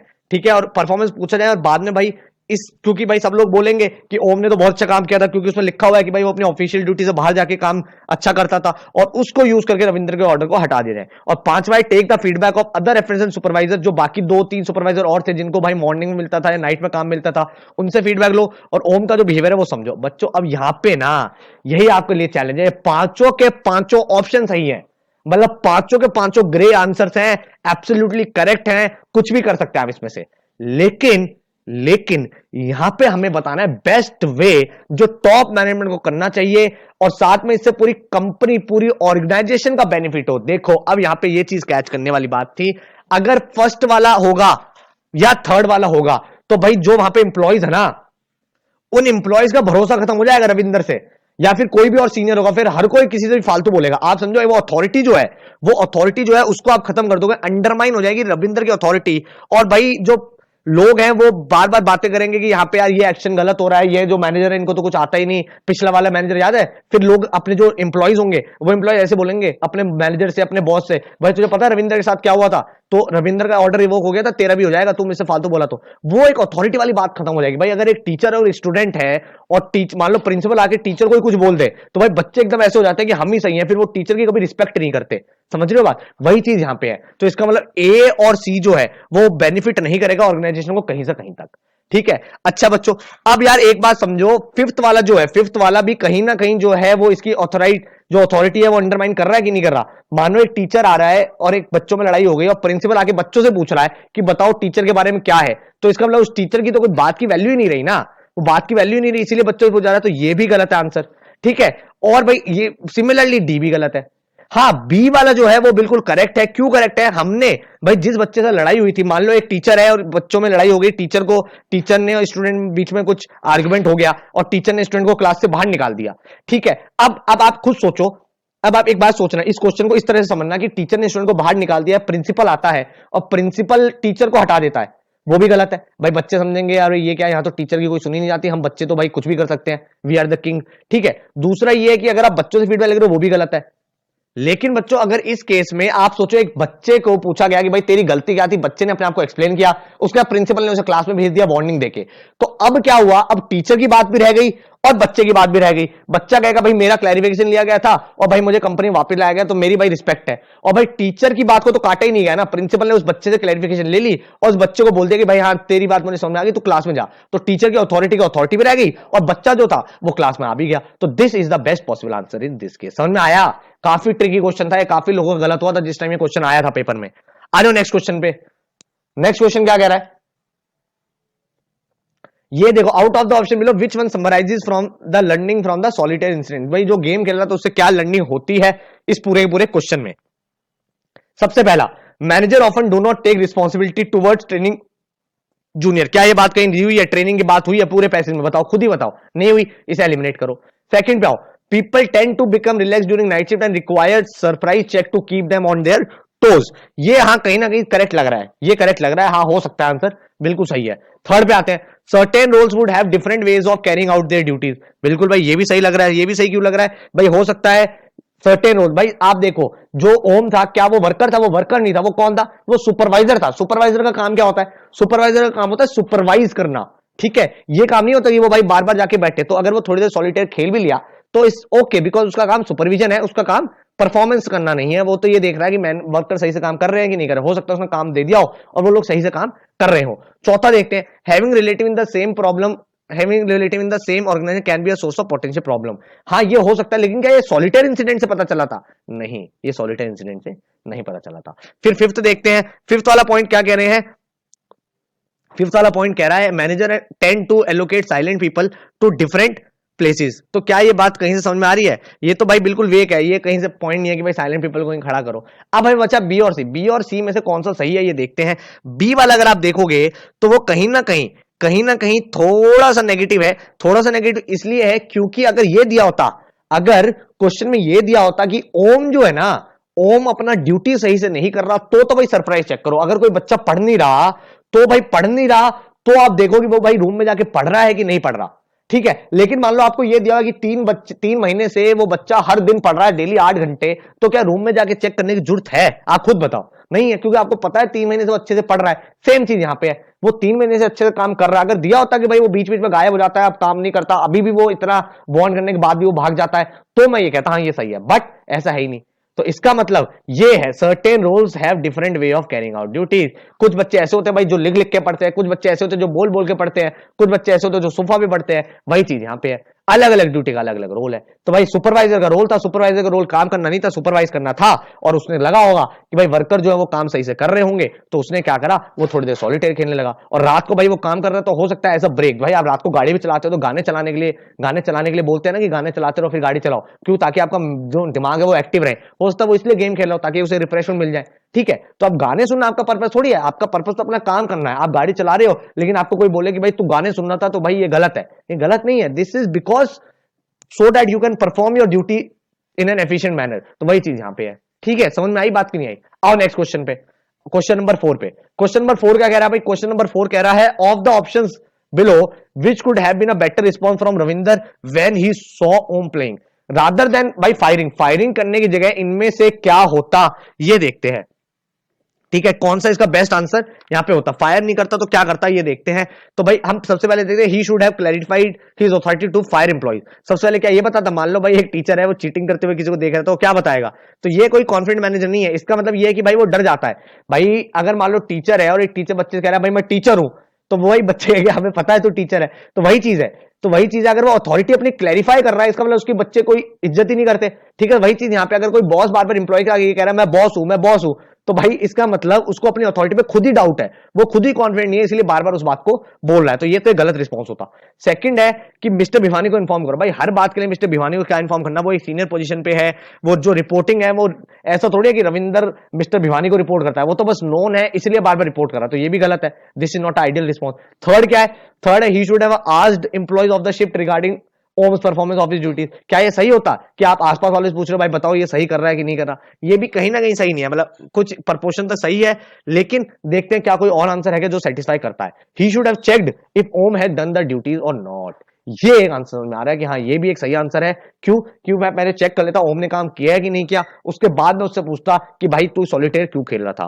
और पांचवा देखते हैं, he should have checked the production level if the shift if in the shift to see if he was required, कि वो रिक्वायर्ड था कि नहीं था। तो ठीक है यार, ये ठीक है, थोड़ा जनरल है बट इतना स्ट्रॉन्ग नहीं है। तो सी और डी मेरे पास 3 ऑप्शन निकल के 2 ऑप्शन बचते हैं। तो कौन सा ज्यादा बेटर है? ज्यादा बेटर है कि भाई वो खुद ही चेक करता ओम ने काम करा है कि नहीं करा, ये ज्यादा कॉन्फिडेंस रिगेन करता रादर देन किसी और से पूछने पे। फिर किसी और से पूछता नेक्स्ट टाइम फिर ऐसा कुछ इशू आता तो प्रॉब्लम होता। तो भाई मेरा आंसर ये है, ज्यादा एब्सोल्यूट करेक्ट आंसर, ज्यादा एक्यूरेट आंसर मेरा ये है। तो भाई करना आपको एलिमिनेशन से, एलिमिनेशन से नहीं करोगे तो दिक्कत आएगी, एलिमिनेशन से करोगे तो फटाफट से आपका आंसर आ जाएगा। ठीक है बच्चों, आओ लास्ट केस स्टडी पे आज की। भाई मजा आ रहा है कि नहीं आ रहा? भाई ऐसे क्वेश्चन करते रहोगे तो मजा आ जाएगा आपको। तो ऐसे ही सारे क्वेश्चन करने हैं। अब मैं जो असाइनमेंट शेयर करूंगा वो भी आपको अच्छे से करना है। और आ जाओ इस केस में, पॉज करो, ये पढ़ो। ये भाई आपका बिजनेस पर्सपेक्टिव। भाई इतनी देर से हम जो क्वेश्चन कर रहे थे अलग अलग वे के कर रहे थे, ये बिल्कुल ही अलग है। ये आपको एक पूरा समझ लो बिजनेस सेटअप कराना है किसी को, ठीक है? तो फटाफट से पढ़ लो भाई, फटाफट से पढ़ लो। देखते हैं भाई क्या कह रहा है। ये कह रहा है शेखर करके बंदा है जो सिंगापुर से एमबीए करके आया है, होम टाउन अपने जमशेदपुर में। जमशेदपुर में पॉपुलेशन है 10 लाख लोगों की, जहां पे जो one of the highest capital पर इनकम है, ठीक है भाई? पॉपुलेशन जो है, पॉपुलेशन पर कैपिटल इनकम क्या होता है भाई? Total income upon total population आप कर देते हो। तो भाई यहाँ की पर capital income one of the highest है। शेखर को म्यूजिक बहुत पसंद है और वो एक दिन अपना गाना सुन रहा था, जिसके दिमाग में आया कि भाई क्या मैं बिजनेस को पैशन बना सकता हूँ और पैशन से बिजनेस कर सकता हूँ।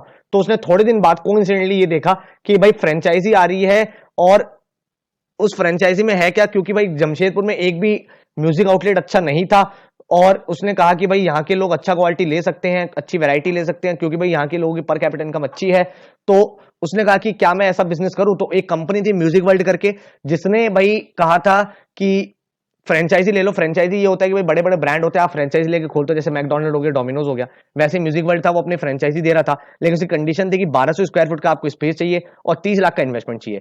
प्रॉफिट जो थे वो 3:7 में शेयर होते हैं, मतलब 100 रुपीज का प्रॉफिट है तो 30 रुपए म्यूजिक वर्ल्ड लेता, 70 रुपए जो थे वो शेखर को मिल जाते। तो भाई शेखर को काफी अच्छा लगा ये आइडिया। उसने बस ये सोचा कि 30 लाख रुपए क्या बहुत ज्यादा अमाउंट है क्या? उसके बाद पूरा अमाउंट नहीं था, और साथ में उसने सोचा था कि वो बैंक से बोरो कर लेगा, तो उसको कोई टेंशन नहीं थी। उसने पैसे की कोई प्रॉब्लम नहीं थी, क्योंकि वो बैंक से बोरो करने की बात कर चुका था और थोड़ा बहुत अमाउंट इसके पास खुद भी था।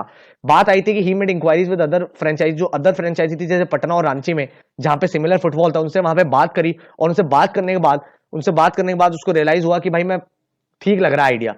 उसने फ्रेंचाइजी जो पटना वाली थी उससे बात करी, तो उसे लगा कि भाई 1-2 लाख रुपए महीने कमा रहा है और प्रॉफिट मार्जिन जो है वो 25 से 30% है। वो इस बात से सेटिस्फाइड हो गया और शेखर ने सोचा मैं बिजनेस करूंगा। अब भाई सबसे बड़ी बात आई यहाँ पे, इसके बाद जो होता है केस स्टार्ट होता है। उसने इस जगह देखनी स्टार्ट करी, भाई कौन सी जगह मुझे जगह लेनी चाहिए। जमशेदपुर में 3 मेजर मेजर जगह थी, बिस्तुपुर, साक्षी और सोनारी। तीनों की तीनों इंटरकनेक्टेड थी गुड रोड से, मतलब ऐसे कोई नहीं कनेक्टिविटी की प्रॉब्लम। बिस्तुपुर जो था वो बिजनेस एरिया था, और यहाँ पे जो थे हाई एंड फॉर्मेट आते थे, मतलब जो हाई एंड रिटेल फॉर्मेट, जो अपर क्लास थे, अपर क्लास या हायर अपर क्लास, वो लोग आते थे यहाँ पे, middle class, higher middle class, ठीक है, यहाँ पे शॉपिंग करने आते थे, और एजुकेशन हब भी था ये सिटी का। दूसरे हैंड पे साक्षी जो था वो lower middle class business area था, और सोनारी जो था वहां पे रेजिडेंशियल पॉपुलेशन रहती थी।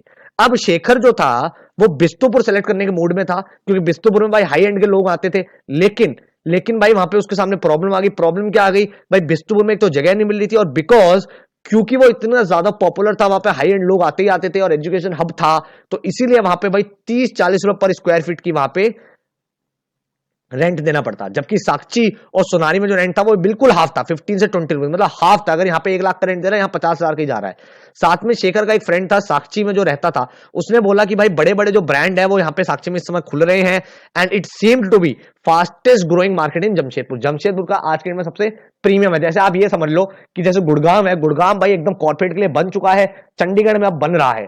तो वही वाला सीन था कि भाई आज के डेट में कॉर्पोरेट के लिए जो हो रहा है सीन, वो यहाँ पे हमें दिखाया गया है with highest ratio of teenager. और टीनेजर जैसे हमने यहाँ पे दिखाया था कि भाई यहाँ पे एजुकेशन हब था बिस्तुपुर में, वैसे ही साक्षी में भी अब हाईएस्ट रेशियो आ रहे हैं। बट शेखर जो था वो कहता था भाई आज साक्षी में नहीं जाऊंगा, इमेज खराब हो जाएगी, और वो चाहता था भाई बिस्तुपुर के क्राउड को लोकेट करना। अब जो प्रॉब्लम आ रही थी वो आ रही थी high real estate prices and low assessment of Sakshi market. दो प्रॉब्लम थी, एक तो ये प्रॉब्लम थी कि भाई बिस्तुपुर में रियल एस्टेट प्राइसेस बहुत हाई थे, और दूसरा ये प्रॉब्लम था कि साक्षी मार्केट में कितना पोटेंशियल है ये शेखर को पता नहीं था। अब आपको हेल्प करनी है शेखर की कि भाई क्या करना चाहिए क्या नहीं करना चाहिए। तो इसने क्या करा, इसने भाई गाड़ी ली और गाड़ी लेके चलने लगा और सोचने लगा अब मैं क्या करूं क्या ना करूं। तो अब आपको बताना है क्या करना है या क्या नहीं करना। आओ फर्स्ट क्वेश्चन में फटाफट से। पहला क्वेश्चन है how best should Shekhar resolve his confusion. जो कंफ्यूजन है कि बिस्तुपुर में जाऊं या साक्षी में जाऊं। देखो कंफ्यूजन दो ही जगह रह गया, बिस्तुपुर और साक्षी। अब आपको बताना है भाई क्या करना चाहिए शेखर को। शेखर के सामने पहला क्वेश्चन है by investing in the franchisee. Franchisee में इन्वेस्ट करना चाहिए। अब फ्रेंचाइजी में इन्वेस्ट तो कर देंगे, लेकिन पता तो चले उसका कंफ्यूजन क्या। इन्वेस्ट करने से कंफ्यूजन दूर हो जाएगा। इन्वेस्ट करने के लिए तो तैयार है, लेकिन कंफ्यूजन है, तो ये तो वेग है option. Do not invest in the franchisee and look for a brand name. क्या ये कंफ्यूजन है उसको? ये भी कंफ्यूजन नहीं है, गलत है। Go back to the Singapore and start to find the drivers and potential. अब सिंगापुर जाने की तो बात ही नहीं कर रहा ना, सिंगापुर तो वेग है। सिंगापुर अगर चला जाएगा तो वहां से इसका कंफ्यूजन कैसे दूर होगा। क्वेश्चन कह रहा है कंफ्यूजन दूर करो, ये कह रहा है सिंगापुर चले जाओ, तो गलत है कहीं नहीं है। चौथा है do a further in depth study to find the drivers and potential of the business. ये समझ में आ रहा है कंफ्यूजन उसके सामने यही तो है कि साक्षी में जो है पोटेंशियल है कि नहीं है, वो चीज यहाँ पे चेक कर सकता है। पांचवा है approach another music company for setting up a franchisee. वो तो वही वाली बात हो गई ना, जो सेकंड वाला है वही ई वाला है, तो ये भी गलत है, ये वाली कंफ्यूजन। तो आंसर क्या हो गया? आंसर हो गया D, do a further in depth study. और स्टडी कर भाई, रिसर्च कर, वहां पे जाके लोगों से मिल, वहां पे जो ब्रांड खुले हुए हैं उन ब्रांड पे जाके बात करके भाई फुटबॉल आ रहा है कि नहीं आ रहा, तो आपको बेटर पिक्चर मिलेगी कि भाई साक्षी में खोलना चाहिए या बिस्तुपुर में खोलना चाहिए। तो मेरा आंसर क्या हो गया? आंसर हो गया डी। यहाँ पे आप देखो शेखर को बिजनेस सेट करा रहे हो, यहाँ एथिकल डायलेमा नहीं है, this is a business perception case study. यहाँ पे आपको पूरा का पूरा मैनेजरियल रोल लेना है, ठीक है। आओ क्वेश्चन नंबर 2 पे। क्वेश्चन नंबर 2 है, सपोज करो कि सेल पटना की and Bistupur is likely to be same, how many years, कितने सालों में भाई वो अपना का सारा इन्वेस्टमेंट कवर कर लेगा। इन्वेस्टमेंट कितने का बच्चों? 30 लाख का इन्वेस्टमेंट है जो शेखर करेगा, ठीक है। अब एक बात बताओ, एक बात ये बताओ कि जो रेंट है वो बिस्तुपुर का कितना पड़ेगा भाई? 1200 स्क्वायर फुट है, 40 रुपए के आसपास है, या 30 है, तो भाई लगभग जो पड़ेगा वो हम एवरेज ले लेते हैं 30 और 40 का। 30 और 40 का तो भाई एवरेज पड़ेगा 42,000 का रेंट पड़ेगा, नहीं पड़ेगा बिस्तुपुर में। और सेल्स जो है वो बिल्कुल सेम है, पटना में सेल्स 1 से 2 लाख होती है, फिर से एवरेज ले लो 1.5 लाख, 1.5 लाख ले लो, और जो प्रॉफिट मार्जिन है वो 25 से 30% है, तो भाई इसका भी एवरेज ले लो 27.5। अगर आपको कभी रेंज दे रखी होती है ना, तो रेंज का एवरेज ले लो, तो भाई 25 से 30% प्रॉफिट मतलब 27.5% प्रॉफिट मान लो। वो कह रहा है 1 से 2 लाख का रेवेन्यू, तो 1.5 लाख का रेवेन्यू मान लो। वो कह रहा है रेंट जो है वो 30 से 40 है, तो भाई आप 35 मान लो, ठीक है। तो इस तरह से आप कैलकुलेट कर लो, और यहां से आप जब कैलकुलेट करोगे भाई 27.5 का इसका प्रॉफिट रेशियो है, 1.5 लाख का रेवेन्यू आ रहा है, तो भाई 30 लाख रुपए रिकवर करने में पूरी जिंदगी बीत जाएगी, लेकिन पैसा रिकवर नहीं होगा। तो मे बी नेवर। भाई आप सोचो ना, 1.5 लाख में सिर्फ 1.5 लाख का रेवेन्यू, उसमें से 42,000 तो आपका भाई रेंट चला गया। उसके बाद भाई कुछ पैसा और भी मानोगे कि नहीं मानोगे? रेंट का खर्चा मानोगे, वो भी चला गया। उसके बाद वो प्रॉफिट का 3:7 में डिवाइड होगा, भाई इसको 70% नहीं मिलेगा शेखर को, इस 27.5 का 70%, तो मतलब बहुत कम हो गया, मतलब भाई बहुत ही कम हो गया। तो मे बी नेवर, नेवर भाई कभी नहीं कर पाएगा वो रिकवर, कोई फायदा नहीं है करने का, ठीक है। तो इस तरह से आपको बिजनेस के बारे में सोचना है। आओ थर्ड पे।